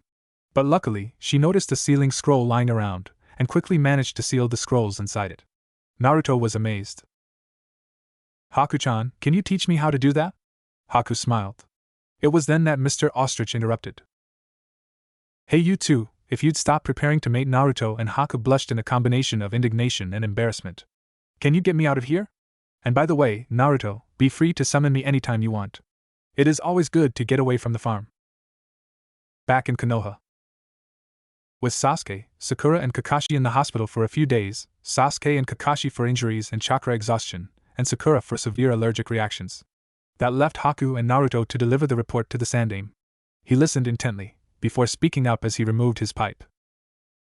This is an interesting development. The stockpiling of contracts, while not unheard of, is unusual. Few shinobi can use more than one, and Taysen had 6 of them, and the ability to craft a 7th for a totally new contract suggests something. What, Aji-san? He looked grave. Naruto, you know how you have the 9-tailed fox inside of you. He already knew about Haku's knowledge of it from Zabuza. Well, the fox is the strongest of the tailed beasts, of which there are 9. Wait, there are more of them? Naruto said, alarmed. The Hokage smiled. Sealed into others like you, in other villages, yes? They are the Ichibi, Nibi, Sanbai, Yambi, Gobi, Rokubi, Nanabi and Hichabi, and finally the Kyubi. They are a raccoon, a cat, a turtle, a monkey, a dolphin horse. A what? No one really knows, a slug, a beetle, an ox-squid hybrid, and of course, the fox. Now, theory states that it is possible to summon a tailed beast with a contract of its type. For example, I have the monkey contract, and if I put enough time into it, I could possibly summon the Yambi, though I'd get its Jinchuriki at the present time. The difficulty of that is why few have tried to summon a tailed beast with their contract, aside for the fact the creature would try to rip them apart if it was unsealed. Naruto looked alarmed. So what, if someone had the fox contract, they could summon me? It's a moot point, the Fox contract was destroyed long ago, its summoner unable to use it again. And there was only one summon-able fox, the QB. There are many monkeys I could summon, many slugs Tsunade could call forth, many turtles Madogai could muster, but no fox summons. So, Taysen was after summoning their Jinchuriki. The Hokage blew into his pipe. Possibly, but seeing as there are no tailed penguins, or ostriches, it is possible he was doing something else entirely. But let those thoughts rest, nothing can be obtained from worrying like this. All of you have received pay for this B-rank mission, and both of you may keep the contracts you found to your heart's content. But don't try to sign all 6 of them, it's bound to end poorly. That and the fact Jiraiya would kill the Hokage when he got back, before the Toads rioted and kidnapped Naruto. I will also keep this from the councils, and I recommend keeping that storage scroll with you at all times. The bank has a no-scroll policy, and it is possible that if the civilian or elder council hear of this they will demand you hand them over to Sasuke for his use, all of them. Just in case, however, I grant you freedom from such an order. To make it official, he quickly wrote a law and signed it himself. I've already made a call for Tsum-san and Hayashi-san to sign this bill as well to help make the bill official. With no canine summons, Tsum would hold no interest in the contracts, especially the cat one, and the Hyuga don't perform jutsu outside of their clan, so Hayashi had no stake in the contracts. But what they missed was a young ninja outside the window listening in to the meeting and dashing off. This ninja was civilian-born. In a dark chamber room, Hamura's estate, several days later. Hamura, Koharu and the civilians were fuming. Sasuke and Sakura were finally freed from hospitalization, but then one of their civilian shinobi informants told them that 7 summoning contracts were retrieved on the mission, all in the hands of the ice slut and the fox boy. Sasuke and Sakura were seething in fury, and the council was tossing oil onto this fire.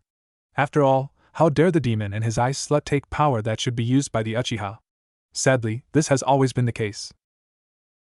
The story of Sasuke Uchiha and Sakura Haruno is a complicated one, or at least Sasuke's is. Both were born into rich and influential families. The Uchiha were one of the most powerful clans in the world and in charge of the Konoha police, while the Haruno were a merchant family of high regard. While on the Shinobi Council, the Uchiha were the most influential members. As a member of the Civilian Council, Zoshii Haruno was a loud activist for civilian rights, and quickly gained support in the civilian and elder side. However, back in this time, the civilians had much less power, because of the Uchiha. As the police of the village, the Uchiha knew the potential danger of many of the laws the civilians wanted to pass. For example, laws like, no ninja may enter a civilian's property without permission, civilians are to have the right of way in the streets would easily impair ninja movement in a crisis, and the many anti-Naruto laws brought forth by Zoshii Haruno, such as laws against him using public restrooms, restaurants and entry into the academy itself, were negated because of the Uchiha. Yes, the Uchiha were actually major pro-Naruto activists. Sasuke's mother, Mikoto, had actively encouraged Sasuke to try to befriend the young Naruto, back when Sasuke was a nice, well-mannered kid. Fugaku personally jailed many attempted attackers and fined a dozen malicious street vendors for unfair treatment, and Itachi was one of the ANBU the Sandaime trusted to protect Naruto. Naruto never had any problems shopping in the Uchiha district. They almost treated him like Ichiraku's did. This treatment was logical, really. The Uchiha, unlike the civilian council, knew about the nature of sealing, and knew the boy was perfectly human. They also were militarily minded, for they knew the military potential of Naruto. They wanted to ensure Naruto's loyalty to the village. This was one of the reasons they planned a coup, to overthrow the civilian council. Itachi, while all for the civilian council's demise, knew this plan could easily spell war, something the pacifist was against. That and his stronger loyalty was to the Hokage and the clan heads who would most likely be overthrown as well, spawned the Uchiha clan massacre, with manipulation from Madara, unknown to all but Itachi of course. This led to the civilian council gaining more power, with their greatest rival now under puppet control. As a minor, and clan head by default, Sasuke's votes were in the elders' hands, allowing for more of their bills to be passed, and fewer of the shinobi councils. Though they didn't get any chance to force punishment onto Naruto, as Itachi still cared about him, and had threatened the elders who pushed him to slaughter his family that if anything was to happen to Naruto, or Sasuke, including death, banishment, castration or anything else of such nature, he'd reveal Konoha's secrets to the other 4 great nations. Understandably, the council agreed. This was where the Sasuke problem began. Not only did his family's massacre traumatize him for life, but it also put him in the guardianship of anti-Naruto activists Hamura and Koharu. They told him time and time again, he was not only supposed to despise Naruto for any reason he could, but also fueled his arrogance. He was decent for up to a year under them, still following his parents' examples, but then the fangirl base and the worship the civilian, and, Danzo excluded, Elder Council gave him rotted him to the core. Similarly, Sakura was also spoiled by her mother, and made to believe in anti-Narutoism. She remained a decent person, perhaps because of her friendship with Ino, until Sasuke came into the picture, when things rotted in her soul as well. And they had reason to be arrogant. After all, Sakura was the most intelligent of the kunoichi, while Sasuke was Rookie of the Year. However, book smarts only got you so far in the line of duty, so Sakura, while she could write strategies, didn't truly have the power to pull them off. Sasuke, however, was arrogant and skilled.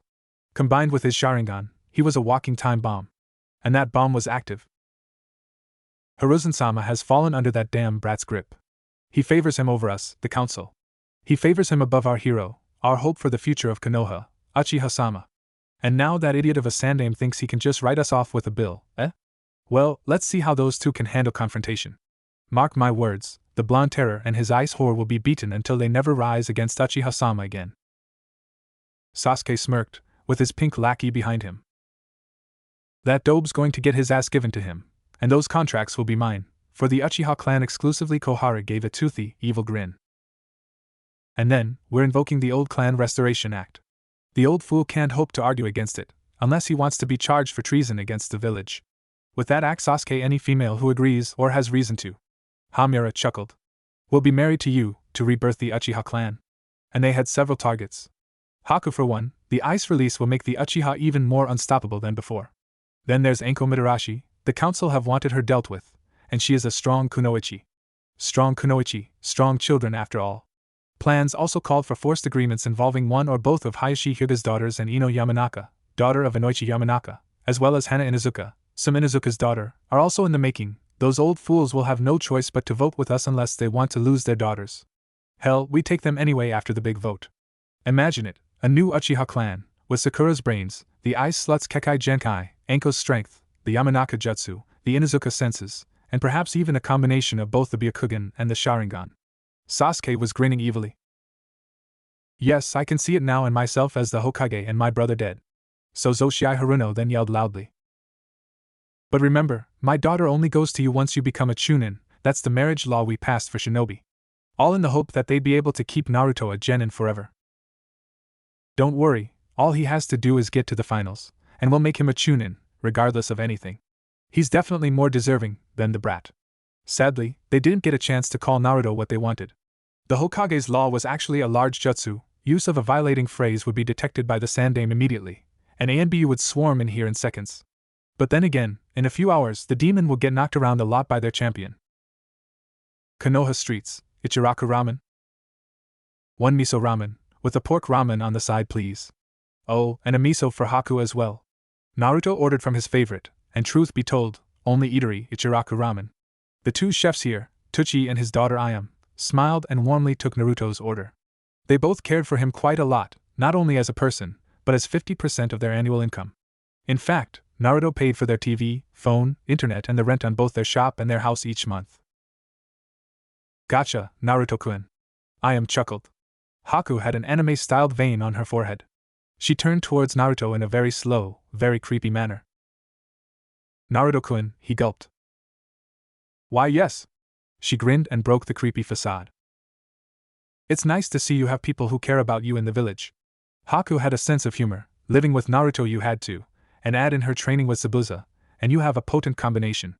Of course, she wasn't living with Naruto the way she'd like to, not in the same bed. He slept on the couch, he insisted. Chivalry, in small doses, was always a fine trait in boyfriends after all. Here you go. The two were given their orders, and Tucci decided to have some fun. So, is this a date? He chuckled, to a fit of blushing.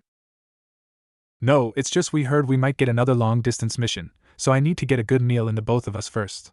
They both of them had packs for the trip as well, though it wasn't as if Naruto really had anything to bring, or worth anything for that matter, aside for his cloths, his night hat, wallet and ninja tools. Haku carried similar things, aside for the weird night hats and in addition, the sealing scroll holding the contracts. But just as they finished off their ramen, a loud voice rang out behind them. Momoichi Haku, Uzumaki Naruto. They turned around to find Sasuke and Sakura behind them, with smug grins, with the civilian council behind them, all with evil grins. Team, what's with the party here? Have to go and do a group duck emo ritual? Naruto smirked. Haku chuckled before the younger Harino yelled out. Baka, be more respectful to Sasuke Kyuin. He is your superior. Lay off, you transsexual Pomeranian, Haku growled. We are all genin, our ranks are equal. I'm the head of the Uchiha. And how many Uchiha does that make? Face it, team, you're no more a clan head than I am. Dobe, I demand you give me those scrolls. Haku raised an eyebrow slowly. Scrolls, what scrolls? Technically, she was right. They only had one scroll that held the multiple scrolls. The summoning scrolls. Give them to Sasuke Kyuin. No, even if we had them, no. Naruto smirked defiantly. The civilians on the council decided to chip their much over-speculated 2 cents into this fight. Uchiha-sama has the support of the council. And where is the shinobi council? Bah, they don't count. And the elders? Naruto was having fun tearing them apart. They are busy correcting your teacher's mistakes. Screams were flying through the air, and it sounded faintly like, my Ika Icha. Really, I'd think you council members would understand the rules. All 3 councils have to vote on an issue before such demands like yours are made. Tuchi smirked. The council then turned on them. For that, Tuchibaka, that shack of yours is going to be closed down, with our authority. Yes, and might I add you can do that, because I am a civilian. But you can't order around shinobi like Naruto-kun or Haku-chan, Tuchi said confidently. Naruto and the Sandame would keep his business afloat, and if not all their non-Naruto customers' funds went into his and Iam's nest egg. They had enough to live well enough for at least a decade without working. The council was furious. That fool wasn't just going to be driven out of business, but into prison. As the last of the Uchiha, I have the authority of the Konoha police. Hand over the contracts, or you're going to be arrested, Dobe. Your idiot friend behind the bar there is already going to the big house for his insubordination. This was another reason why Hamura and Kohara took such interest in Sasuke, and molded him into their puppet. He had control of the police by blood, and its authority. Once he restarted the Uchiha and got his blood in the officers, they'd be unopposed. However, team, you're no police shinobi, your Uchiha police force is long gone. Naruto smirked. That ticked off Sasuke for the last time. Dobe, that's it, you're getting it now. Sakura restrained the old man fire style, Phoenix Sage fire technique. Hundreds of small fire sparks flew straight at Naruto and Haku as his pink-haired minion went to capture the civilian. Ice release, ice dome. A dome of ice formed around the 2 genin, blocking the fire jutsu. Water release, water ball. A ball of water formed in Naruto's hand, before he sent it straight at Sasuke. The ball hit him and sent him sprawling into the dirt.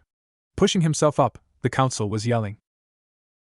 You attacked the last Uchiha, you're getting it now, boy. Shadow clone jutsu. Naruto created a dozen shadow clones and charged at Sasuke. He glared bloody murder at them. Fong passing Fong. Sasuke jumped into the air and began spinning, turning into a sharp vortex of claws.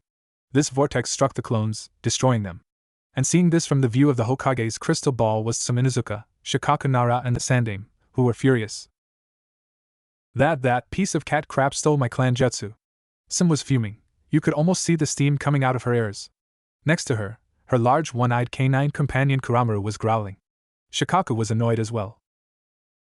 That troublesome boy must have been spying on your son's training, and used his Sharingan. Sadly, there is no law to use on him. He stole hidden jutsu. Troublesome woman, but the fact remains there was never a law on it, it was more of a moral rule thing. And that boy has no morals. That was it for Tsum, as she burst through the window with Kuramaru close behind. Shikaku shook his head. I'd stop her, but it'd be too troublesome. I just hope Inoichi-san can get Kakashi-san out of his jam. Yarji, I'll go summon the rest. It's troublesome, but those 3 are going to get in trouble if they attack the Uchiha or the council for that matter. Agreed. The Hokage nodded. Sarutobi-sama, I believe another option may be necessary. These fights are growing too frequent. Danzo hobbled into the room via cane. Shikaku blinked. Wait, you're not assaulting Kakashi-san? Danzo huffed. Shikaku-san, I don't care much for either him, or our little whiskered friend, but the fact is, both of them are important assets to Konoha's security, the one thing we agree on, old friend. Sarutobi blew into his pipe in agreement. Team 7 is falling apart. Uchiha and Hiruno aren't compatible with Uzumaki or Momoichi, so I suggest we split the team up. Sarutobi was surprised. Danzo-san, we don't have any spare genin, and Genin teams may only go into the upcoming Chunin exams with 3. The civilians and my old teammates will have a cow if Sasuke is bared, and I won't allow Naruto or Haku to be barred either. Danzo smiled.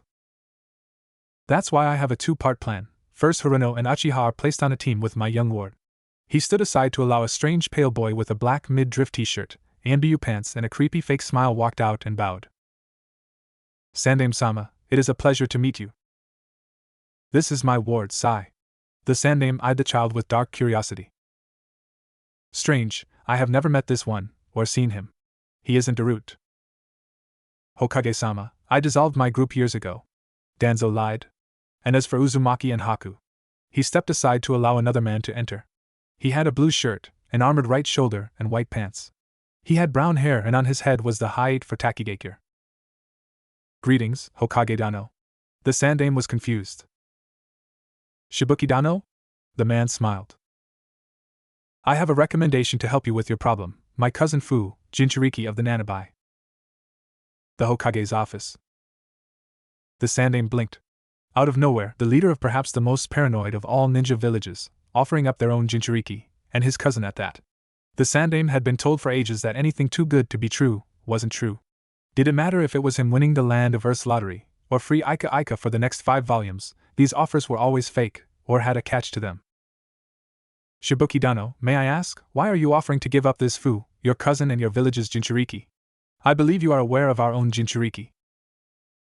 Yes, Naruto Uzumaki. Correct, and despite the wishes of the civilian council, I've tried to make his life as good as possible. Like finding the most trustworthy banker to protect his account and trust funds from Jiraiya, as well as to guard his parents' old funds, and helping Naruto gain a rather decent apartment. Of course, it would be easier to just cut the civilian and elder councils off the equation, but it was an old law dating back to the days of the Shodai, that the civilians were to have a say in the village government. Of course, the only ones who got into power were the ones who wanted to control the ninja for their own agendas. Shibuki sighed, Sandame Dano, I wish this wasn't true, but compared to your Jinchuriki, Fu has lived a horrible life. Aside from me and my father, no one in the village cares about her. Everyone knows what she has sealed within her, unlike what you've done here, and can't look past it. My father, and later myself, had to privately tutor ourselves for her to even get the training of one of your academy students. She can't even go out for a walk without being verbally and even at times physically abused. Heck, probably the only reason she hasn't been raped is because the people are afraid she'd reproduce. He was shaking in anger. I just want to see her happy, and she won't be happy in Takigakure. A village leader should really hold his emotions in greater control. Danzo muttered. At the same time, we can use this as a show of trust. We show our trust to you by sending over the person who can potentially become Taki's greatest kunoichi, and you can send something to us of equal value. I can't ask you to take the Uchiha, can I? No. Oh, worth a try. The Sandame blew on his pipe. Speaking of, we need to figure out some sort of punishment that bypasses the laws of the civilian and elder councils as a way to punish that fool for his behavior. I believe both of us are in agreement that the Uchiha should not be made a Chunin. Danzo commented. The Hokage nodded. Troublesome, I agree with that point. Shikaka shrugged. We could use that option. The Sandame was referring to making it public the Uchiha's plans and removing Itachi's missing Nin status. While risky, this could make it so Itachi would be the new Uchiha head, and the votes would be rebalanced again. That won't work, the troublesome council will twist that into their advantage. Shikaka sighed. For instance, they could say that the Uchiha were manipulated by residual demon energy, or some other crap like that, and deal away with Naruto. They were crafty that way. You could just give Naruto his house, Shibuki suggested. The Sandame thought about it for a minute, before he turned towards Shikaku, who was grinning. Or better yet, the entire Uchiha district. Back to the brawl, Konoha streets. Sakura lay on the ground, Uchiha fans flying around her head. Tucci, with a frying pan in hand, sighed. You know, I swear ninja standards are dropping daily. Back in the day, you could find academy students in their second year with better reaction time than this lump of pink mush. Sadly, only Tucci was having any luck in the fight. As it was, while Sakura and Sasuke were both spoiled brats, Sasuke was a skilled spoiled brat, and his guardians the elder bats had found their way here, as if they didn't have enough problems already. Ice release, ice spikes. Haku sent spikes of sharp eyes straight at Sasuke in an attempt to maim him. He laughed. Fire release, dragon fire jutsu. A dragon made of flames was spewed out of Sasuke's mouth, and quickly melted the ice, before flying straight at Haku. Storm Release, Great Twister. Naruto jumped in between Haku and Sasuke, taking the blaze into the twister. Sasuke stared wide-eyed at the now flaming vortex. Storm Release, Flaming Twister. A flaming vortex slammed into Sasuke, sending him crashing to the ground. The council behind him began yelling insults. How dare you strike a clan heir? Freak! You should give those jutsu to Uchiha-sama. You are all idiots! Naruto yelled as the twister dissolved and he landed on the ground. Even if that so-called Sama of yours was any good, he can't copy any of mine or Haku's jutsu. The council just got angrier. Then change that. And why should we listen to you inbred fat bastards anyway? This shouting match continued until one of the dumber, fatter merchants yelled out. How dare you oppose our will, you demon! Naruto's eyes twitched, as did Haku's, Tsuchi's and Ayume's. While Sakura was out cold and couldn't hear that comment, Sasuke did. What's this about the dobe and demons? The council member was about to answer that, until he felt a sharp pain on his back, and collapsed to the ground. Hidden Shadow Snake Hand. The man had been bitten in the back by a dozen poisonous snakes, which retreated into the arm of a rather ticked-off kunoichi, with purple hair, blandish brown eyes, a brown overcoat, and some sort of mesh suit. Sasuke for some reason shivered at the sight of her. Oh great, it's her! Hamura grumbled. It was Anko Mitarashi, the student of Orochimaru, known by many names, the Dango Serpent Mistress, the #1 hyperactive knucklehead kunoichi, and the kunoichi most likely to kill someone with a glare. And she was not amused. Okay, what the hell is going on here? Breaking the laws, attacking civilians and ninja. Looks like I have to drag you all to interrogation. Sasuke shivered, he didn't have fond memories of that place. Get out of here, Mitarashi. This is justice for our Uchiha-sama being denied scrolls that should be his. Koharu yelled. Sakura's mom decided to add. This is a civilian matter as well, so be gone, snake whore. That ticked her off. Snake whore summoning jutsu. Anko, now seriously angry, summoned a giant black, yellow striped snake the width of an average pickup truck. The council fled for their lives, pursued by the large snake. Anko laughed. Those idiots, it's just a harmless giant gardener snake. Well, that's them, now then Uchiha-kun. He shivered at the tone, it was disturbing.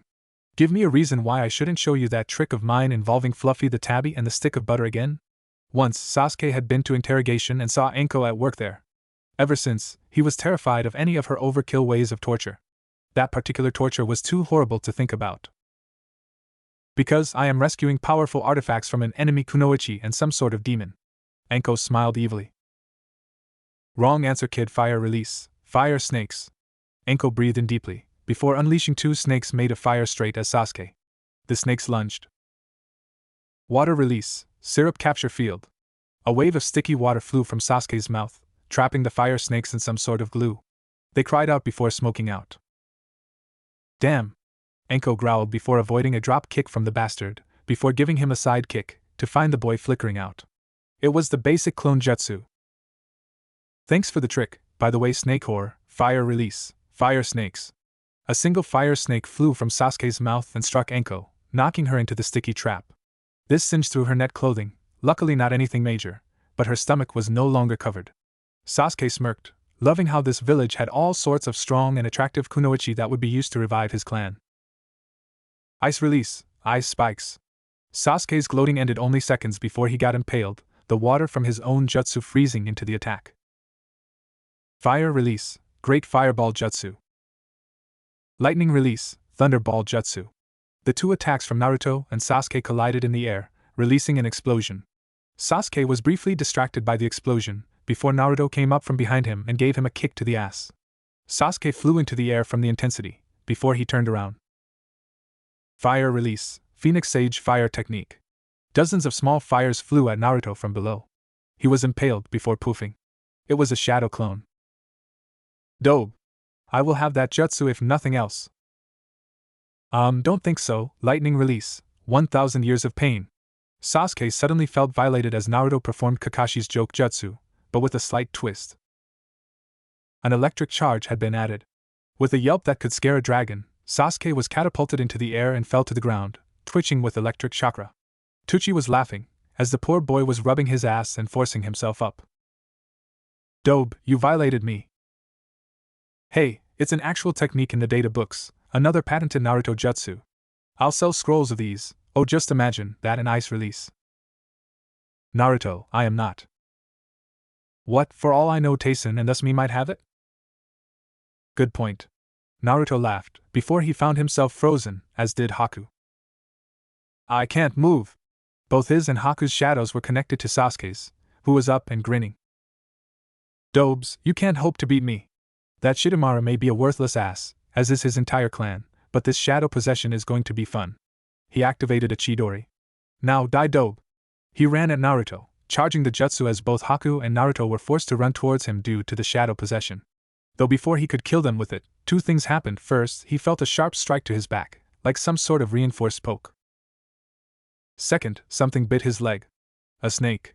Sasuke's justice broke, as he collapsed to the ground. Haku and Naruto sighed in relief. It was then they got a chance to see their saviors. One was obvious: the snake had come from the escaped Anko. The other was a blue-haired, pale-eyed girl who was glaring at Sasuke with a look of fury that could give Ibiki chills. "Hinata-san?" Naruto said, shocked. She smiled nervously, before poking her fingers together. "Oh, hey Naruto-kun." Haku had seen this girl around before, almost stalking Naruto. And while it was nice to see that at least one girl in this town didn't worship Duckhead, having competition for her Naruto-kun was annoying. "How dare you hit me with your filthy Hyuga hands and your disgusting snakes, you whores! You are impeding justice on the Dobe." All four of the figures still upturned and glared at him. Now, normally you could find mice that were more vicious than Hinata, being that she was probably the nicest and shyest of the Kunoichi. Arguably, she could probably get swamped with date requests if she didn't wear that jacket of hers. However, some things easily ticked her off. The first thing would be someone eating her cinnamon buns. Another would be asking if she was a boy. But the worst thing you could do near her was insult Naruto. After all, ever hear the saying, "Hell have no wrath like a woman scorned." And with some on the scene now, growling, that made for scorned woman. "So, you think you can steal hidden jutsu, shrimp?" Sim picked up the Uchiha by the scruff and held him up to her eyesight. Sasuke then did perhaps the dumbest thing he could have possibly done. "Put me down, you inbred mutt. Don't you have a bitch to fuck or something?" Apparently, Sasuke thought this was Kiba's dad. For that mistake, he was sent flying into a wall that promptly collapsed. The gathered females, meanwhile, cracked their knuckles. What happened next was a beating so terrifying, I can't describe it with words. Thus, Naruto decided he would never, ever, ever tick off a girl, ever. A day later, Hokage's office. With Sakura out with a concussion, and Sasuke still in the ER of a civilian hospital, the only one that would take him, we find Naruto, Haku, Hinata, Hayashi, Tsume, Shikaku, Anko and Tuchi in the office of the Hokage. Because of what had happened, and the still annoyed council, Tsume had offered to let Naruto and Haku stay the night at her place. Terrified of upsetting her, they agreed. The old man blew on his pipe, before beginning. "This is a disaster. The entire town has divided. Now everyone either hates you, or worships the ground you walk on. The conspirators are in hiding. Both the civilian and elder councils have been barred from gathering until a month after the upcoming Chunin exams, and while the law protects you from having to pay for the life you took, Anko-san, please don't do it again. I've gotten over a dozen letters demanding your removal just for that incident." The special Jonin grinned. "Only 12? That's a little low." Sim found herself respecting this woman even more. "And while Kakashi is no longer being tortured, the poor guy is going to need some therapy to recover. Monies from both Kohara's and Hamura's estates have been moved to his account as damages. And now, for the Uchiha's punishment, which is the reason why I've called you all here." While the civilian and elder council think they have covered all their bases, such as his ninja rank, the Chunin exams and his Sharingan, I've managed to grab several mute points. First and foremost, the Uchiha funds in the bank are no more, all paid off as damages to the Nara, Inuzuka, Uzumaki, and Momoichi accounts as sizable amounts. The rest of it is being held in a new account in case he has stolen any other clan jutsu. Next, the assets of the Uchiha have been liquidated to you all. While the police powers are still with the civilians, their proxy vote control of the Uchiha seats have been removed, and replaced with a seat for the head of the Hyuga branch family. Hayashi nodded. While not gleaming with happiness, inside he was pleased. Now the branch family had a say in their fate, in a way that the elders of his clan couldn't stop. After all, influencing a council vote by way of controlling seals was punishable by death. And the former Uchiha district is now in the possession of Naruto Uzumaki. This was the shocker. Everyone looked at him in shock and surprise. What? Naruto-kun, most of Sasuke's aggressive actions has been against you and Haku-san, and because of a little law they placed, a shinobi from another village who hasn't been in Konoha for at least a year can't own property. At the same time, the civilian council hates you, so this is the perfect way to tick them off. Guess that's true, but wait, what about Ichiraku's? The Sandaime sighed. Sadly, I'm unable to stop them from demolishing it, also. Oh yeah, Tuchi-sama, how do you like to open Ichiraku's in my new part of town? Tuchi was wide-eyed. Naruto-kun, you'd do that? How much? For free, of course. Tuchi hugged the boy in glee. This boy could probably pay for all his expenses from his ramen habits anyway. The Sandaime smiled, only Naruto would be that generous. Wait, does that mean I'm Sasuke team's landlord? No, he's kicked out of his house, and well you were as well. The civilians foreclosed your place, Naruto gulped. They did what? Haku was thankful they still had their stuff. But don't worry, we already are preparing a place for you three to stay. Now everyone was looking confused. 3? Why of course, your new teammate is going to live with you too.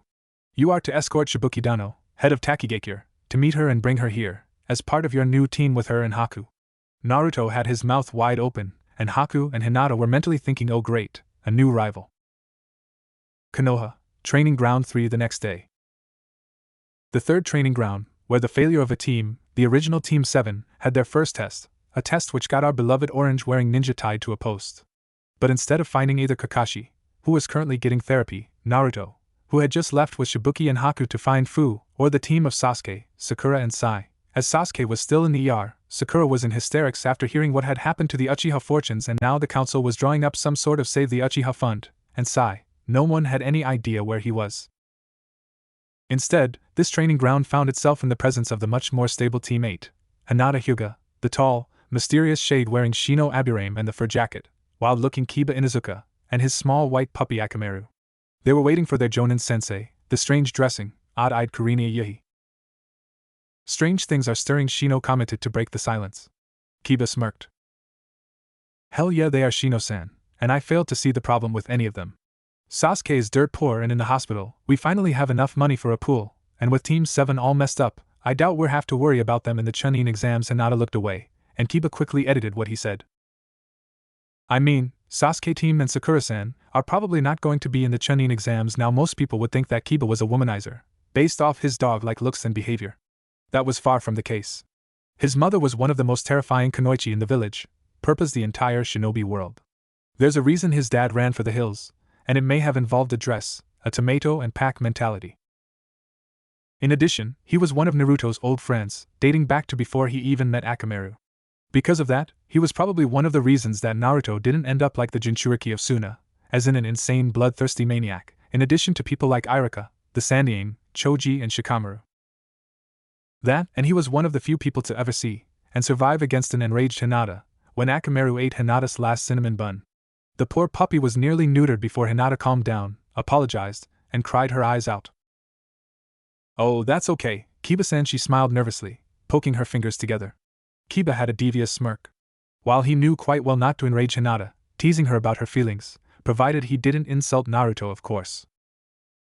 So, I hear you have some competition. At Hinata-chan, she looked at him in surprise nervously. I mean, I can tell you like Naruto-san, I can smell it, star. But the thing is, I can smell Haku-san has feelings for him just the same as you do, and knowing Naruto, I bet that the new teammate he's gone off to get will like him too, if she's female. Wonder if you'll be able to snag yourself your little crush. Hinata was blushing. Kiba-san, she was looking glum again. Kiba sighed. Hinata-chan, I was kidding. Oh, that came out wrong. Obviously. Shino-san. If you're such an expert, you fix it. Shino just stared in his creepy fashion. Kiba-san, I am not an expert on females, unless they are insects. You got yourself into this mess, it's your job to fix it, Kiba glared, before trying a different approach. Hinata-chan, the best way to make sure you get Naruto, just be yourself, talk to him, and I guess if you beat Haku in the Chunin exams that might help. Hinata looked as though she was getting an idea. A rush of leaves then alerted them to the arrival of Kurenai. Kurenai-sensei, Hinata asked nervously. The Genjutsu queen smiled. Yes, Hinata-chan? Well, you know how, Naruto-kun has those water release and lightning release. Could you, teach me some of those too? Meanwhile, in Taki, Hero's water chamber. The hidden chamber of the hero's water, one of the world's most powerful substances. Taken from an ancient tree that dates back to before the time of the ninja villages once every 100 years, this water is enriched with chakra to a point a single sip can give the drinker the power equal to opening 2 chakra gates. The water is why Taki has never been invaded successfully. However, the water also cuts the user's lifespan by how much one drinks. A sip takes a year, a gulp takes 5, and the entire container would kill anyone. This water was highly sought after, so defending it is Shibuki's most sacred duty. And with him gone, the duty was currently on another, his cousin Fu. Well, she wasn't told to defend it, but the minute Shibuki left, a few of the dumber shinobi tried to break in, so she was hiding out here. No one but Shibuki knew she had any idea where the water was, or where it was at all for that matter. Fu had tan skin and mint green hair, with orange eyes. She wore a short white midriff shirt, with the bottom edged with fishnet armor. A Taki High 8 was on her arm, the opposite side Shikamaru wore it on, though to her the only reason she wore the thing was because she was loyal to Shibuki, and not the dumb fucks in the village. Also on her arms were white armlets. She was wearing a similar pair of shorts to her shirt, with a red cylinder container leaning up against the wall that belonged to her. As of now, she had her eyes closed, as if trying to take a break, when out of nowhere, loud splashes were heard, waking her up. Out of nowhere, 3 teenagers with ugly brown potato sack-like clothing and odd water mask things on their mouths. Their headbands had the symbol of Amigakure, the village hidden in the rain. Fu stood up immediately, glaring at the strange people. "Who the hell are you clowns?" Fu demanded. The fools glared at her. "We are Team Oboro, give us the hero's water and we'll allow you to live. Our god wishes to have it," Fu grinned. "A god? Really, do you actually believe in that trash? Trust me boys, if gods did exist, let's just say I wouldn't be this dump of a village's scapegoat. However, this hero's water is the property of Shibuki-sama, so buzz off, before I stick those stupid respirators of yours up your asses." The ugly Aim Genin glared. "I was hoping you'd say that, water style, water wyvern bullet." A small water dragon rose from the water port they had come from and flew straight at Fu, who grinned. You see, Jinchuriki Abelites often were dependent on the tailed beast inside of them. For example, Rashi, the Jinchuriki of the Yambi, or four-tailed monkey, gained lava release from his beast, Gara of the desert gained sand and wind Abelites from the Achibi, Shikaku, and Killer Bee gained the ability to spit out ink from the hatch aboard the giant ox squid thing. Fu's beast was the Sambai, the 7-tailed horned beetle. And while the beast wasn't a lava-launching monkey or a sand-controlling raccoon, it did have one thing. Massive strength. Fu jumped the air and smashed into the beast, causing it to disintegrate from the impact. The 3 Rain Genin panicked. "What is she, Tsunade of the Sannin?" one of them said in amazement, before he felt a kick to the nuts that sent him flying into the wall. Water release, tornado of water. A maelstrom of water surrounded Fu, that smashed into the 2nd and 3rd Genin, knocking the 3 into the walls. In fear, the Genin jumped into the water and swam away. She stretched her arms and sighed. That wasn't even a little bit entertaining. "Kill them." "Shut it, you oversized bug." The seal that Fu had, while nowhere as weak as Gaara's, wasn't as powerful as Naruto's either. The 7 tails could still speak to her, and it got really annoying. "You're too soft. They attacked you, they die." "So what? They attacked the village, not my problem." More splashes were heard as Fu turned and to her surprise saw dozens of rain ninja emerge into the chamber. And leading them was a black-haired, creepy man. "Suiyan-san." "Ah, if it isn't the insect. Funny finding you here, planning on grabbing the hero's water yourself? Can't say I blame you, both you and I can agree this group of huts isn't worth much, though I can't understand why a freak like you would stay here," Fu growled. "This is Shibuki-sama's home, and while I don't care a damn for the village, I'm not going to abandon him." Suiyan laughed. You care about Shibuki-kun, eh? The coward isn't good for anything except as a figurehead. Now hand over the hero's water, and when the villagers blame you for its theft, I'll give you a day's head start." Fu grinned evilly before closing her eyes. "Sorry, but I'm afraid that's not happening today." Suddenly, a red bubbling sound could be heard as a red aura surrounded Fu. It took the rough shape of a horned beetle, a giant horn of red chakra adorning Fu's head. One wing-like protrusion poked out of the chakra from her back. Opening her eyes, Fu's eyes were now golden yellow. Unlike Naruto, Fu had received some training in how to control her powers from Shibuki's dad. Because of it, she could control one tail of her full power, and use it. What the hell is she? And then, all hell broke loose as he was smashed by an arm of painful red chakra. Meanwhile, in the fox's seal. The fox sniffed the air, and it picked up a familiar scent. The Nanbai's chakra. The oversized vixen smirked. It appeared the Nanbai had a host who'd use her power. Why didn't she have a Jinchuriki who'd use her power? Perhaps it was that additional seal. The seal, while holding from her host what the fox could smell 8 more Kekiai Genkai for now, also seemed to be doing something else. The seal was slowly returning her Yin chakra. The chakra that the Yandiame, who she had a picture of now alongside the Shodais that she found, had sealed within himself. This was slowly increasing both her own and Naruto's power. The seal also was binding the traits to the boy's genetic structures. The traits could also be passed, should the boy ever get the brains to choose a mate. Wait, if the boy got married, did that make the QB a lesbian? URG, once she got out, she'd need to raise a small country. Whoever this Tayson was, he seemed to be a master of seals, and only one clan was that skilled with seals. The Uzumaki. Tayson might be a remnant of the old clan. Back to actual reality. The traveling trio of Shibuki, Naruto, and Haku found themselves in a village under attack. Hundreds of AIM ninja were actively attacking. This was tentative of war. You guys, you need to protect the hero's water, go! Shibuki ordered. Naruto and Haku were aghast.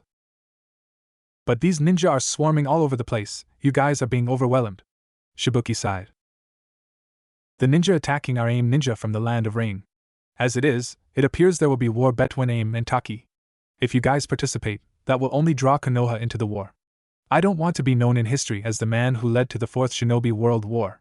Fu must be with the hero's water, it's hidden under the tree, go! The 2 genin begrudgingly ran for it. Shibuki glared at the invading AIM ninja. Water release, water dragon bullet. A giant dragon made of water swamped the battlefield, blowing away several rain nin. So, this is the leader of this hut-infested dump, eh? The commander turned to find that 100 rain ninja had surrounded him. Where they all were coming from, Shibuki had no idea, before he saw their commander. The commander had striking orange hair, with ringed, purple eyes, and multiple body piercings.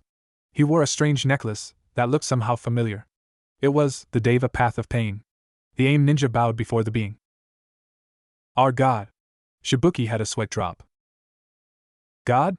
The figure fixed a look at Shibuki. I have come for your Jinchuriki and the hero's water. Give them up, and we leave. He was about to continue before a trash fruit stand's apples suddenly rose up and split into pieces, before flying at the Deva path. With a strange jutsu, the apples were restrained and collapsed as if crushed. So, better than the apple shuriken a Deva? Wind release, drilling air bullet. A harsh blast of wind flew from above and struck into the surrounding rain ninja, killing some while blowing the rest away. Jumping down following the air bullet was Taysun. Who are you, and how did you get into this village? Shibuki demanded. Taysun smirked under his hard disguise. The same as they did, you know you should improve your security, perhaps get yourselves a giant squid or sea serpent or something? These guys all have air apparatuses for breathing underwater, and this guy doesn't even have to breath. He glared at the Deva path. But seeing as though we both have a common foe in this guy's group, we might as well take care of him. Water release, water bullet. And so the battle began. Meanwhile on the lake, Haku and Naruto dashed towards the lake, as a massive explosion flew from the lake. A girl with green hair and tan skin was blasted out from below, before crashing and floating on the water, too exhausted to move. A man with spiky black hair and a blue aura rose up from the same place as well, tie a jug of clear water in his hands. So, you little insect, that was pretty impressive of you. That power of yours is definitely something, taking out those rain ninja. But luckily the last one happened to have a chakra-canceling seal. No. Now without your bug's help, you're squashed. The man flew at the girl with an intent to kill, as the girl forced herself up as if to try to defend. Ice release, ice manacles. The man found himself restrained by ice. Fu stared in shock. Why would these strangers help her? Lightning release, thunderball. Naruto formed a ball of lightning in his hands before sending it straight at the man, who had just broke out of the cuffs. The attack sent him flying back as the 2-leaf genin ran to the downed Jinchuriki. You okay? Naruto asked before the girl forced herself up, before collapsing back down. She cursed. That seal may have been removed, but her chakra was still destabilized. However, I'm fine. She obviously lied, with a tone colder than Haku's ice release. Though, from what Shibuki had said, that was kind of expected. The man, however, wasn't done. So, helping the little monster, eh? Well, prepare to find out what happens to demon lovers. Takigake your secret water release. Water sword. A sword of water formed in the man's hand as he flew at terrifying speeds. Oh no you don't, water release, great breakthrough. Ice release, send and shower. A giant wave and hundreds of ice needles flew straight at the man, who broke through them like they were nothing. What? Genjutsu, paralysis. Haku and Naruto yelped as they lost feeling in their limbs. Die. He flew and swiped his sword, and aimed at the still defenseless Fu. She stared in horror, like a deer in headlights, waiting for the blow that never came. Because Naruto had forced himself in the way of the attack, overpowering the Genjutsu, but now having a water sword sticking out of his gut. Naruto Keiyuin! Haku gasped. Fu was stunned. This complete stranger took a mortal blow for her. Humph, kid, that was stupid. But be glad to say you died today by the hand of the mighty Suin. The man laughed, until he noticed that Naruto was glowing orange. He was shocked, as was Fu. He's just like me. That chakra, it's the QB. While inside the seal, another of the links on the seal glowed, before revealing a new kanji, aura. While outside, the wound was healing, while a ball of blue chakra was forming in Naruto's hand. A mixture of the spiritual Yin chakra Taisun's seal had been slowly returning, and the yang chakra of the nine-tailed fox. The ball slowly turned into a full blue sphere. What sort of jutsu? Aura release, aura sphere.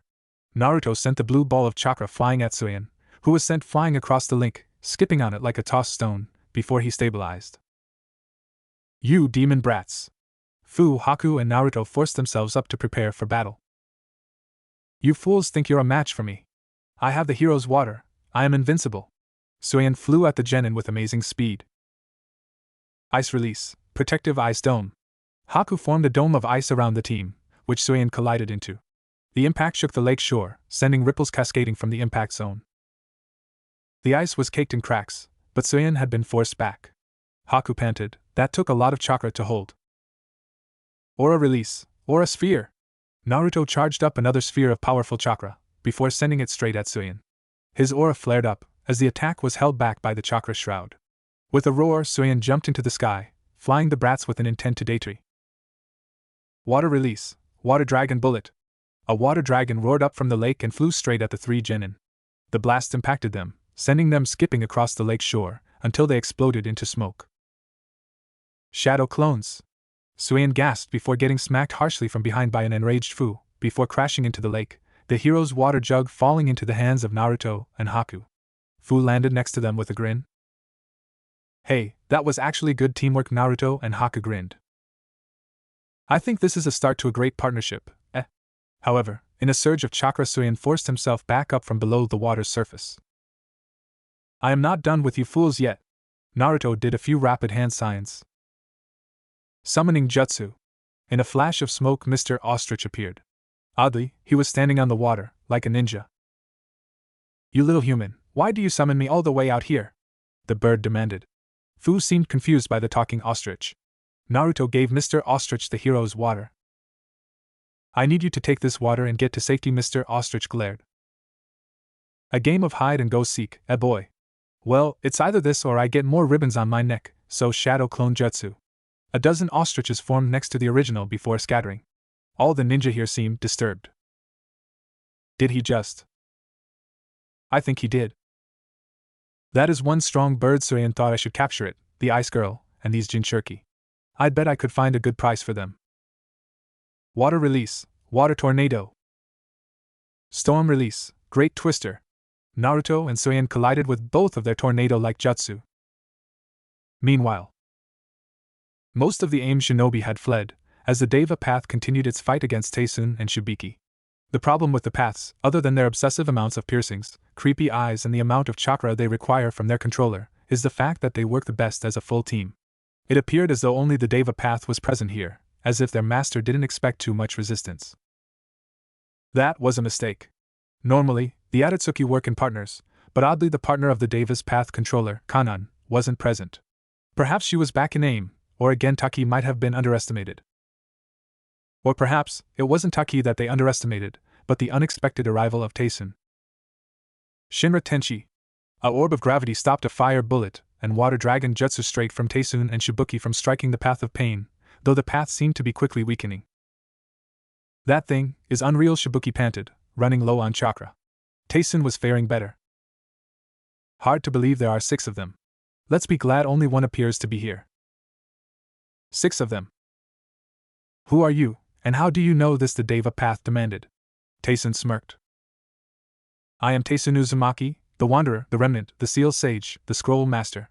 As to how I know about your tricks, Nagato, wielder of the Rinnegan, descendant of the same clan as myself and our lovely blonde-haired Jinchuriki friend, that is for me to know and you to find out. Wind release. Violent wave palm. Wind release. Hurricane gust. The 2 wind releases collided, releasing a massive explosion that flattened a few nearby huts. The Deva Path used the explosion to get behind Shibuki, who turned around rapidly. Fire release. Dragon flame jutsu. Water release. WAT dragon bullet. The 2 elemental dragons collided, but the fire dragon somehow overwhelmed the water one and crashed into Shibuki, who was sent flying into a stall of fish and fell out conscious. Taesun smiled. Truly amazing, that much chakra force in a jutsu. Makes me wish I had the Rinnegan, what Naruto could do with it. Lightning release. Wave palm. A lightning version of Beast Wave Palm flew from Taesun's hand towards the path. Fire release. Great fireball technique. The 2 techniques collided with a vengeance. Deva and Taesun gave one another a stare down. You're good, Taesun Uzumaki. Do you wish? No, I'm not joining your little cult. I have serious issues, with the whole murdering Jinchuriki concept, and I don't trust 2 certain members of your group especially. Deva glared. Why do you fight us then? We will bring peace by pain. You caught the pain part, right? The fact is, I believe there is another way to bring forth peace, and I've already made the first plays on that notion. Naruto-kun shall be the one to bring peace, and revive our clan. Deva looked confused. Why not yourself? The truth of the matter is there are reasons I can't. Moral for one thing, and at the same time, aura release, aura sphere. A blast of aura was sent at the path. Shinra Teshi. A orb of gravity blocked the sphere before it was sent back and with it destroyed a cabbage cart. Is that I can't pass tricks like that, but with my seal, Naruto-kun can. He, unlike me, needs that power to do what must be done. I see. So you stand in our way. Well, Taesun Uzumaki, you shall meet your end by the hands of the 6 paths of pain. Until next time. The path teleported away. Taesun had an anime sweat drop. Cliché much? He turned around to observe the battle with Suion. He smiled. Show me your power, Naruto-kun, Haku-chan, Fu-chan. Versus Suion. Water release, explosion. Air exploded from under Suion, sending him into the air. This guy just wouldn't give up, it was infuriating. Lightning release, thunderball. Naruto sent a ball of electricity flying at Suion, who used his aura to reflect it once more, before he was forced to reflect a dozen shuriken from Fu. Water release, wave impact. Suion crashed down onto the water's surface, sending hundreds of waves streaming towards Fu, Haku, and Naruto. The genin jumped out of the way to avoid the impact. Before they got their chance, the aura around Suion was starting to fade. Wind release, frost wind.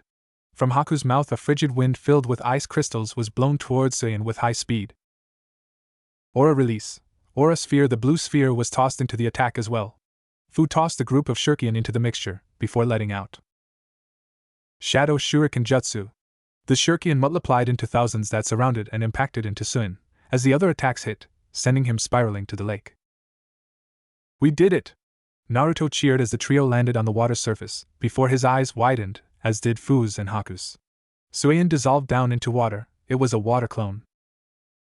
Good, but not good enough. Water prison jutsu. With a yelp, the trio were trapped in a water sphere. Suion was grinning heavily. So it ends. You fought well, but prepare to die. He smirked, as did Haku, before she dissolved into water. Suion was shocked. A water clone. Naruto and Fu were grinning now.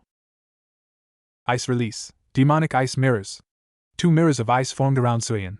Haku didn't have enough chakra left to use any more of it. As reflections of her appeared in both, Suion was flabbergasted. How are you doing that? Ice release, Senbon shower. Hundreds of ice Senbon flew from Haku's mirrors as she teleported rapidly, impaling themselves into Suian, breaking his control of the water prison, allowing Fu and Naruto to escape, and with a breath of air they were revigorated. Let's end this, Shadow Clone Jutsu. Naruto created 5 shadow clones, before nodding towards Fu. She got the message, and jumped into the air. What the? 1. The original Naruto kicked Suian into the air. 2. A shadow clone headbutted him farther. 3. Another gave him a harsh blow to the stomach. 4. 5. 2 combined themselves for extreme punch. 6. The last of the clones held onto Suian's limbs, now Fu San. 7. Fu gave Suian the mother of all drop kicks, sending him crashing towards the water at mad speed. Now Haku. Gotcha. Haku cancelled the mirrors, before using ice release to freeze the surface of the lake into a solid ice block. Suian and the shadow clone holding him collided into the thick ice. The shadow clone exploded into smoke while Suian went limp. Haku collapsed to the water, her chakra was almost gone, and even Fu and Naruto felt drained, but they did it. With Naruto holding her up, they limped back to shore. On the shore, Taesun was smiling. Well done. Time skip. Hey, what are you doing here? Naruto demanded. Taesun just shrugged. Shibuki was back up and running, though he was unhappy. Because villagers had caught wind of the fact that the Deva path had came for their Jinchuriki, they had unanimously voted for her banishment, though Shibuki was able to redefine it into a transfer to Konoha, in exchange for funds to help rebuild, funds from the former Uchiha accounts for sure. Now that the hero's water was safe once again, plans were being made for its increased protection. Hey, I saved Shibuki Dano's life, lay off me would ya? He did. Fu was smiling. Thank you, Taesun-san, for protecting my cousin.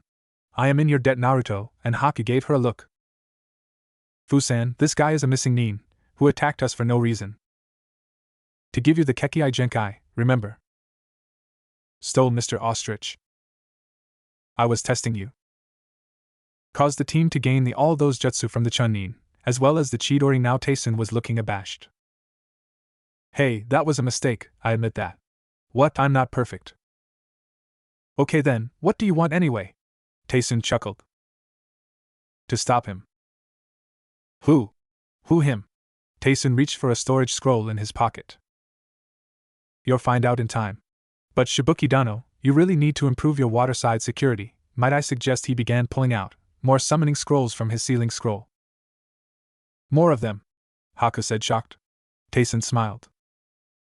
You could say I'm a collector of ancient, lost summoning scrolls, and a creator of new ones.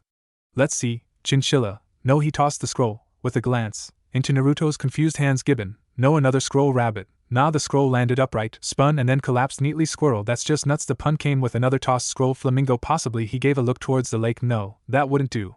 I know I have something workable in here. He tossed the scroll to Naruto again. Hey, what's with Road Runner? No, another tossed scroll to the Jinchuriki prayer dog. This one landed a perfect 10. Mikaro might be good for cutting a tree, but there's salt water, so more for Naruto. Dodo. Nah, do I have to say it? Loch Ness Monster. Shibuki, you guys do a lot of fishing, right? Shibuki looked a little baffled. In fact, they all were. Yes. Then that wouldn't do. Another scroll was given to Naruto. Now then, Beaver, that should do it. He tossed the scroll at the confused village leader. Nature's builders, I'm sure they'll work wonders here. Shibuki looked at the scroll like it was sacred treasure. And you're just giving me this?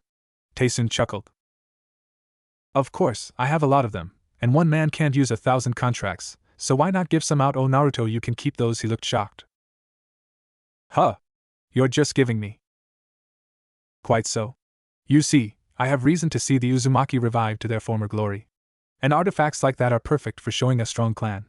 The Saratobi are famous for their monkey summons, the Sabaku clan of Suna are infamous for their weasel summon, and I can see you having quite a few children, so a few contracts to go around doesn't hurt, no? Oh, while I'm at it, he tossed Naruto one more contract. Have a Tuatara contract. A Tuawada? Taesun chuckled before vanishing in a swirl of leaves. The nearby ninja sweat dropped. What an odd fellow, Shibuki commented, but at least he seems to be on our side. You'd best be on your way home, to Fuchan's new home, that is. He smiled. Fu had tears in her eyes. Bye, Shibuki-san. Shibuka smiled sadly. Don't worry, you'll be able to see me again one day, and I'm sure Naruto-kun will make you happy. Naruto blushed as Haku fumed. Fu had an evil grin, before grabbing Naruto's arm. Of course he will, after all, Naruto-kun's mind. Naruto seemed surprised, and Haku was fuming. Kun? Haku grabbed his other arm. And no way, Naruto-kun's mine. Mine. Mine. Mine. Shibuki laughed at Naruto's curse / good fortune. Depending on how you looked at it. Meanwhile in Konoha. From out of nowhere, a bright light filled the isolated clearing in the forest. The light was coursing with colors green, blue, and reds. In Kumo. Listen up, brokage, I can see the music of Chunin in my students, and I'm wanting to see them promoted. But the exams ain't fallin' here for a year, but now they're falling in Konoha, so I was wondering two massively tall and muscled men, one with 7 swords on his back, shades and a tattoo of a bullhorn on his face, the other in robes like the Hokage, but yellow instead of red with a different kanji, were in a meeting. The other man sighed. B, you know quite well that we don't have the best relations with Konoha. The Hyuga alone would be ferocious with them. Don't sweat it, bro, the B got it covered, the Reikage sighed. That's why I'm sweating. Okay, what if I send someone else with them, Yujuto-chan perhaps? But bro, what's the worst that could happen? The Kage glared at his brother, the Hachabi Jinchuriki. Do I even have to answer that? In Suna. A boy with red hair, and a strange gourd on his back was staring up at the moon from up top a building. The black rings around his eyes and his glare made him appear like the manifestation of terror. Soon, mother, I will give you tasty foreign blood. Naruto Uzumaki. Age 13. Height 4.9 feet. Weight 88 pounds. Naruto has completed 15 official missions, 11 D rank, 2 B rank, 1 A rank. Naruto's favorite food is ramen. Naruto wishes to fight Taisen and Sasuke Uchiha. Jutsu. Shadow clone. Sexy. Substitute. Henge. Water release, Great Waterfall. Storm release, Great Twister. Lightning release, Thunderball. Water release, Waterball. Summoning Jutsu, Ostrich. 1000 Years of Death. Lightning release, 1000 Years of Death. Formation, Fukutu, with Fu and Haku. Haku. Age 15. Height, 5.1 feet. Weight, 90 pounds. Cup size, B. Haku has completed 7 official missions, 4 D rank, 2 B rank, 1 A rank. Haku's favorite food is peaches. Haku wishes to fight anyone who Naruto's fighting. Jutsu. Ice release, Demonic Ice Mirror. Ice release, Ice Spike. Substitute. Henge. Water release, Explosion. Water clone. Ice release, Protective Dome. Ice release, Ice Manacless. Ice release, Saban Shower. Wind release, Frosty Wind. Formation, Fukutu, with Naruto and Fu. Hinata Hyuga. Age 13. Height, 4.8 feet. Weight, 83 pounds. Cup size, D. Hinata has completed 8 official missions, 7 D rank, 1 C rank. Hinata's favorite food is cinnamon buns. Hinata wishes to fight her father and any girl who's trying to get Naruto. Jutsu. Henge. Clone. Substitution. Gentle Fist. Fu. Height 5.3 feet. Age 14. Weight 87 pounds. Cup size, C. Fu has completed 1 official missions, 1 B rank. Fu's favorite food is honey. Fu wishes to fight the people from her village aside for Shibuki. Jutsu. Henge. Water release, Water Tornado. Tailed Beast Chakra Arms. Shadow Shuriken Jutsu. Formation, Fukutu, with Naruto and Haku. Sasuke Uchiha. Height, 5.4 feet. Age 13. Weight, 95 pounds. Cup size, not applicable. Sasuke has completed 8 official missions, 7D rank, 1B rank. Sasuke's favorite food is anything with tomatoes. Sasuke wishes to fight Itachi and Naruto. Jutsu. Henge. Clone. Substitution. Fire release, fire snakes. Fire release, great fireball technique. Fire release, Phoenix Sage fire technique.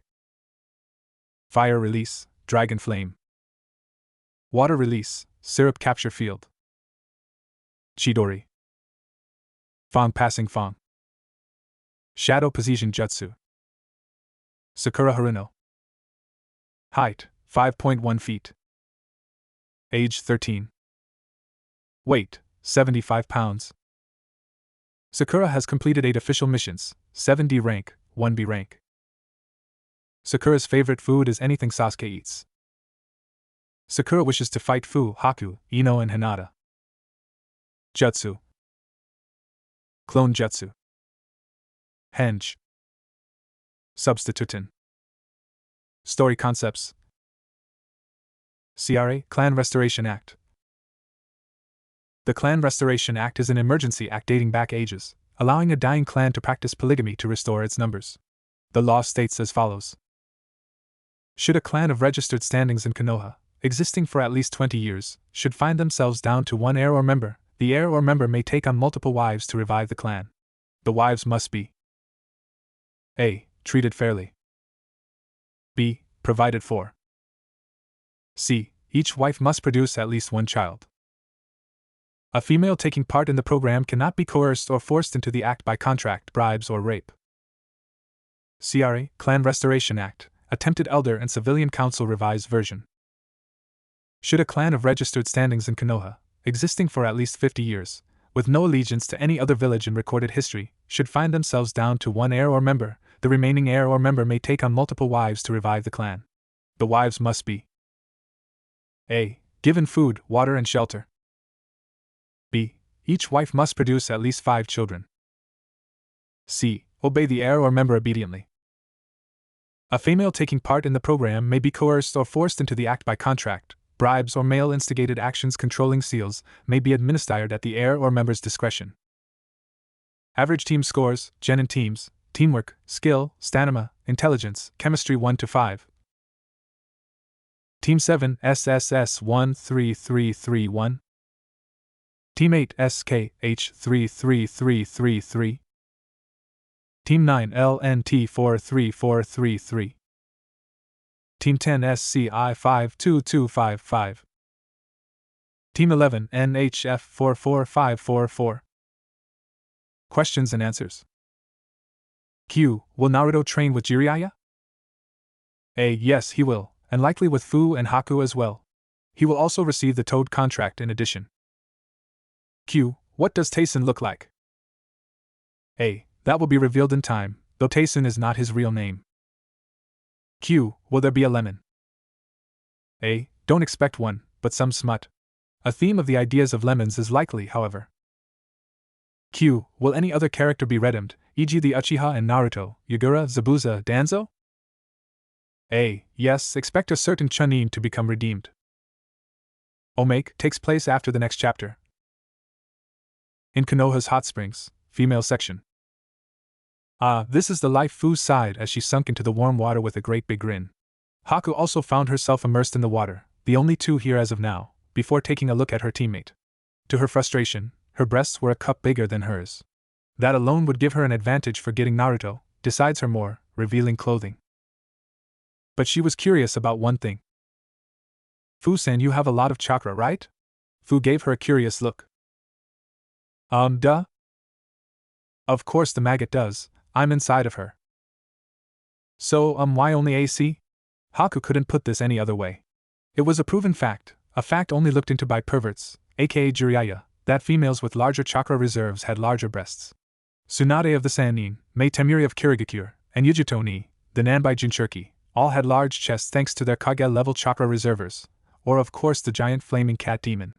Other kunoichi with larger chakra levels, like Enko, Kanan of Akatsuki and Hana Inuzuka, had thus larger chests. It was rumored the same applied to males, though Jiraiya was not one to research it. Shibuki-sama told me that our family are late bloomers. Fu shrugged, and from what I could see from family photos, my mother didn't get anything until she was 15. So, another member for the large-chested family. While in the other end of the spectrum, those with lower chakra reserves, like herself, had smaller chests. That was one reason to work on building them up. And just as she was about to ponder the opposite of Tsunade on the spectrum of chakra levels. What are you whores doing here? One banshee is transgenderias, otherwise called Sakura Harino, the pink-haired creature, with really nothing to cover with her towel, was standing in the doorway to the spring, seething. Did you hear something? Haku asked sarcastically. Fu smirked. Sounded like some fat ugly toad just croaked. No, that was way too obnoxious. Maybe someone kicked Tora and he hit a chalkboard. His claws. What is filth like you doing in a public hot spring? Shouldn't you be arguing over the baka's noodle? Haku and Fu got evil grins. Now we could do that, but unlike you, what should we call her? I'd say bitch, but then again that's an insult to bitches. Well, I did read a book about naked mole rats, Fu commented. That works. Okay then, unlike you naked mole rat, we don't need to get knocked up anytime soon. Also, our guy is decent, and not down to rape or theft. And Noodle, are you sure you're not going on about the teen you stalk? That got a ticked-off mark on Sakura's large forehead. Shut up, Sasuke-kun is 100 times the man the baka is. Billboard brow, would you take your tone down? I think my eardrums are burning. One blonde-haired girl in a purple towel with B-cups a bit larger than Haku's yelled after shoving the pink-haired loser out of the way. This was Ino Yamanaka, the most decent of the Sasuke stalkers, as in the only one with brains, skill, and boobs. Also on her redeeming quality list was that she was slowly moving out of her fangirl phase, though Haku had still seen prisoners with more flesh than this girl did. But these freaking bitches are registered ninja, Billboard, they are perfectly entitled to their opinions. And what are you doing here? This is hot spring for people who are actually female. Ino leaned into Sakura, moking her with an actual chest. Yours should be down that away, with people more your style. I hear that it's 50% off for boys today. I am a girl. Oh, really? Then why are you 13 and flatter than a pancake? Fu chuckled, as Haku and Ino laughed. Sakura was furious. You just wait, I will have a chest that will flatten yours, flatten that of Tsunade herself. Sasuke will fly to me, and together, we will rule the village, and after we destroy the baka, you and that cowardly Hyuga will be Sasuke's bitches. She didn't finish her speech, as she was suddenly pushed out the window into the skeptic tanks below, by a ticked-off blue-haired girl, Hinata Hyuga, in a blue towel. A scream of pure terror was heard seconds later, rippling the water, cracking the walls and causing a 2.0 earthquake, aimed somehow. Hinata-san, it's nice to see you. And thanks for removing that skeeter for us. Ino smiled. Hinata blushed as the two new girls entered the hot spring, their towels on the ground. Haku and Fu scowled internally. Hinata had a chest twice the size of Ino's. Damn, how does a 13-year-old have all of that? Haku grimaced. Even with this damn bug. Be silent, human. I don't have that. Is that a Hyuga thing, or does she have, I don't know, the jubi? Fu growled internally. They were thinking to themselves. You win this round, Hinata Hyuga, but Naruto-kun will be mine. Hokage's office, a week later. The Sandaime was starting to feel the stress of his old age again. Oh, how he would love to step down, but he didn't have anyone to replace him who had any qualification for the job. Shikaku was too lazy, Kakashi was the same way and reluctant to take the mantle up. Hayashi could possibly do it, but leaving the Hyuga elders to their own devices was something he nor Hayashi wanted to do. Guy. No, anything but that. He didn't want to change in shinobi uniform or teaching style. All he needed was for Naruto to start yelling out flames of youth. He'd almost prefer letting the Kyuubi out than to see that. Well, maybe ladies in those green jumpsuits were a totally different story.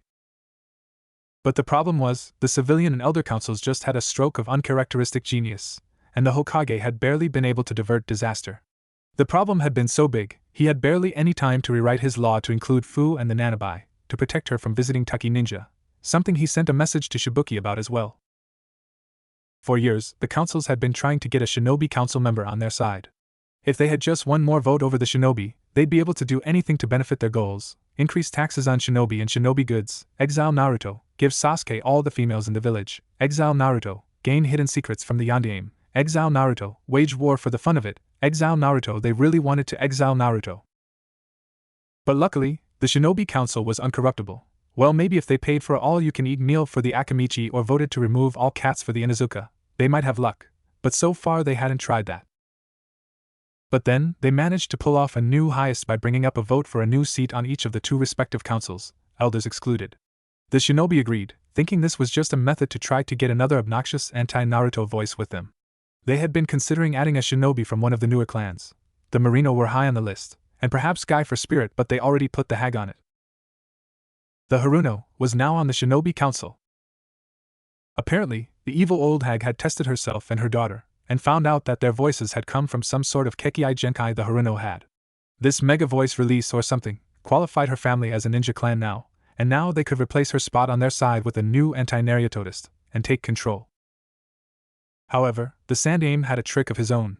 He nominated his own member for the civilian council, to replace the one Anko killed, Tuchi. As a registered landowner of Konoha, being the administrator of the former Uchiha district, now being repainted as the Uzumaki district, as appointed by Naruto, he could be placed on the council.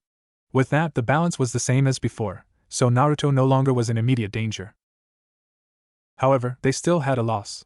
The council used the new Haruno Kekei Genkai to force Kakashi to focus on training Team 7, now with Sai, Sakura and Sasuke, because of the potential danger of the new release, as stated in some bill they had passed years ago. Luckily, the now Team 11, with Naruto, Haku and Fu, were working rather well together.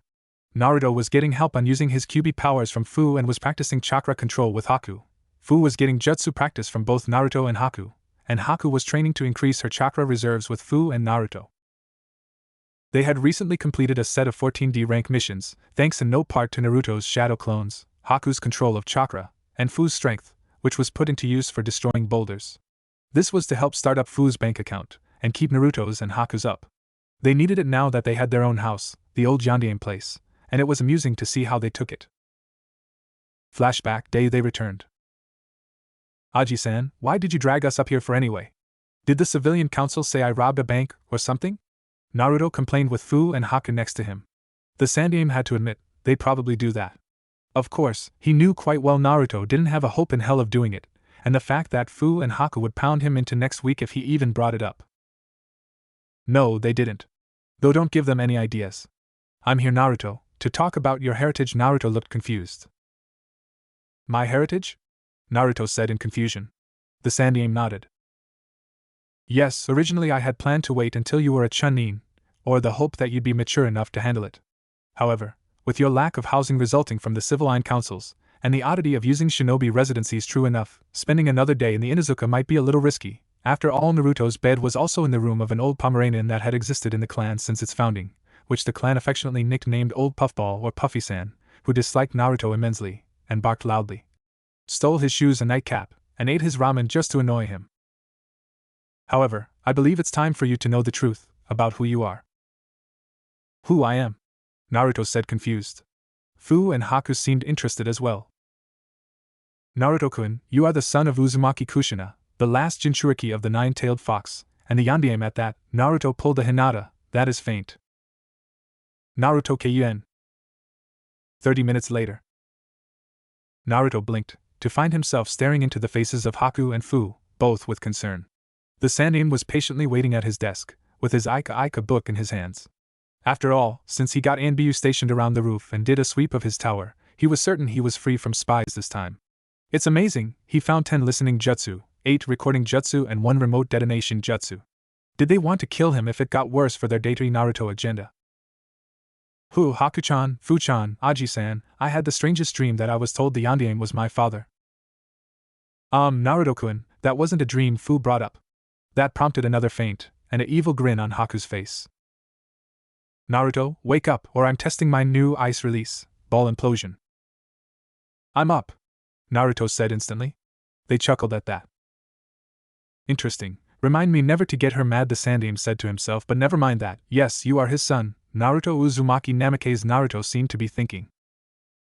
Hey, if I'm his son, I can sort of get why I have the fox inside me, the whole noble leader, me being born at the wrong time thing. But why keep it a secret? If I was told to be his son, I'd be about as worshipped as the team, and why hasn't anyone ever picked up on our similar looks? I have no idea, though I've wondered if some have guessed that. Kakashi for one probably knows, and I believe that a few of our more open-minded, aware ninja also guessed it, like Maraboshi Kosuka. You mean the 1,000-year genin? Yes, him, and be respectful, that man is Jonin level, he just has his reasons for staying a genin, and I think Shikaku knows it as well as Puffy-san. The evil Pomeranian? Yes, him. I remember when he first met Minato-kun, the little guy and him hated each other, memories. Back to Naruto-kun? Fu asked. He coughed. Yes, and if you must know why it's not common knowledge, first of all, if IWA got wind of it, they'd hunt you down and kill you for spite. Inoki Dano was never one to forget vendettas, and after what Minato did to them in battle, I think they still mourn that day. Well, at least I have a cool dad. True, and second of all, the council would have used you to not only gain your father's seals and possessions, but also you'd probably be worse than Sasuke. Naruto shivered. Worse than that. Yes, he at least had some actual, non-spoiled time in his life. If they had raised you from birth, you'd be much worse. Naruto was seeing the Hokage's point. So, where's his house? The Hokage smiled. It's hidden using powerful seals. Your father had taken several precautions due to Iwa's feelings about him, and his strong stand against the acts of the councils. I'm the first to admit I've given the civilians a bit too much leeway. My attempts to keep peace have only made those fools arrogant, and Minato had reversed several of their policies, like increasing ninja restrictions to weed out fake civilian ninja and fangirls, removing shinobi property taxes, and allowing us ninja to eat cheese again. The Hokage smiled. The genin gave him a strange look. I'm not kidding, they managed to ban cheese from shinobi because they were annoyed at the Akamichi Pizza Festival for its songs. Well, back on topic, his house is currently only accessible by a hidden kunai mechanism. You all are aware of his famed Flying Thunder God technique, right? They nodded. Well, he kept 2 kunai hidden, one at his house, the other here. The Hokage removed a different style kunai from his robes, with seal marks and a lighter, flatter blade for access to his home. However, it only works from my office. Once I can announce it to the public who you are, I have to hold on to his key for security. Only someone with his blood can work it, or Kakashi's, as we found out when we started to renovate the place. So, that's why the man always late? Fu commented. The Hokage laughed. No, actually that occurred after your D ranks. Fu looked disturbed. So Naruto-kun, I'd take it you and your girls want to check out your home? Well, please try to be discreet with it. Only do it when you 3 are alone with me after your missions, and don't do anything you shouldn't. Naruto fainted again, while Fu and Haku chuckled. Flashback ends.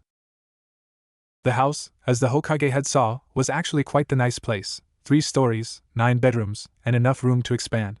It appeared as though Minato was hoping to restart the Uzumaki clan here. Sadly, that's a bit harder to do when the last of a clan is female. One male can repopulate a clan faster than one female can. The ANBU had done a fine job cleaning the place up, and now with Naruto having his own bed again, with no Pomeranian trying to aggravate him.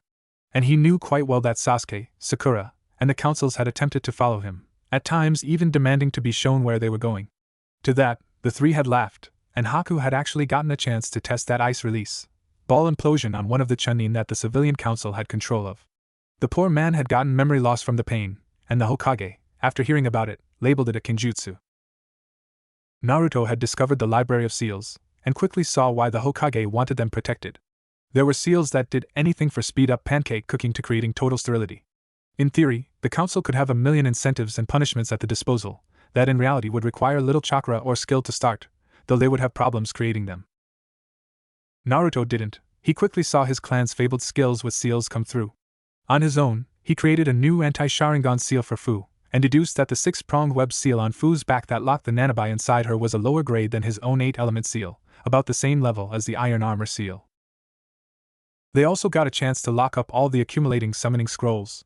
Frankly, while Fu had signed the beetle contract, who worshipped her as princess for having their queen inside her, to Fu's delight, and Haku signed the aligned penguin and rabbit contracts, and had a rather decent relation with both, Naruto had found a note in the Tuatara one, stating, Naruto, do not use any of these until you obtain the one of your father from the perverted sage.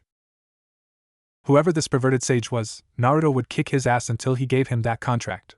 Anything from his father would be nice. At the same time, he would find it cool to summon giant squids or the Loch Ness monster, all the things he could prank with some of those guys. But now, the group found themselves awaiting a mission. Naruto-kun, Haku-chan, Fu-chan, it is time to give you a B-rank mission once again. The 3 of you are to go to the land of the sea to investigate some rumors about Orochimaru being active in the area. Now, I'd send Chunin or Jonin for such a mission, but I think a high-level mission will help make sure you three are prepared for the Chunin exams. At the same time, getting you three out of this town will help lower the council's investigation into your housing. Naruto grinned. You can count on us, Aji-san. Databio. Fu was suddenly glad she picked up a swimsuit. Wave Bridge. On the coast of the Wave Country, at the crack of dawn, sat the great Naruto Bridge. This magnificent bridge, however, was in trouble. A section of the support had fallen off, due to a mistake in construction. This had to be replaced, but the recovering country was having trouble locating cement or stone to fill the hole. So, the hole in the support, the size of a young teenager, was being held up by a peculiar kid, with perhaps the strangest appearance of any Konoha genin. This boy had black hair, shaped like a bull, and immense eyebrows the size of jumbo pipe cleaners, and huge, wide eyes. To further show off his bizarreness, he had a green jumpsuit, with his height as a belt, and orange leg warmers. Lee, what exactly are you doing? One of his teammates decided to ask. This genin had brown hair, and pale eyes like Hinata's, but a different shade. He also didn't appear quite as nice, but more like the character of his clan portrayed, a clan of silent people with little emotions and disturbing stares. Ah yes, Niji, because the support system of this bridge was giving out, I decided it would be a good test of my endurance to hold it up myself. I've been at it for 12 hours straight, and even though I have to use the restroom quite badly, and the fact that I may be hallucinating from thirst and saw a ninja lemur fighting a samurai buffalo, I will not move from my post until Gai-sensei and Tenten return with the supplies. Now, this kind of behavior was sort of over the top, even for his teammate, and his equally weird sensei. Lee, this bridge weighs over 1,200 tons, and holding your bladder for too long can cause damage to your kidneys. Also, you really should have some water. This Lee briefly removed his arm and gave a thumbs-up smile. Don't worry, Niji, I shall hold this until Gai-sensei returns, and should I fail in this task, I shall run across the bay to Wave and back again while yodeling. Niji's sweat dropped. Lee had adopted all of his sensei's styles, and that include those strange self-inflicted punishments. And the yodeling, oddly for the stoic genin, he found himself shivering.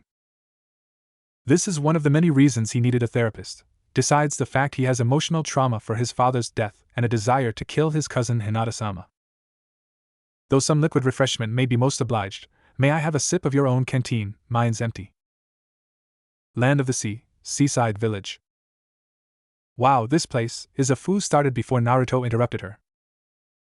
Like Wave, the village was a wooden shamble of buildings dotting the sea coast. This place appeared to be quite poor, though not to the point Wave had been when Haku and Naruto had been there. Though there was a lack of hopelessness in the air that Wave had had at the time, and a nicer view of the sea. Well, I was going to say dump, but that works too, Fu shrugged. Guys, we aren't here to focus on the economics of this place. We're here to search out Orochimaru or anything else strange, so let's agree to meet up here again in an hour. Try to dig something up, Haku said, being the reasonable amongst the three. Boy, that was sad. Secret underground area of Konoha. So, how has your tenure as a genin been? Danzo asked of his root ninja. He didn't call him by name, as the ninja of root had none, just their code names. In an emotionless face and tone, Sai answered. So far, as you predicted, Team 7 shows signs of dangerous emotional imbalance.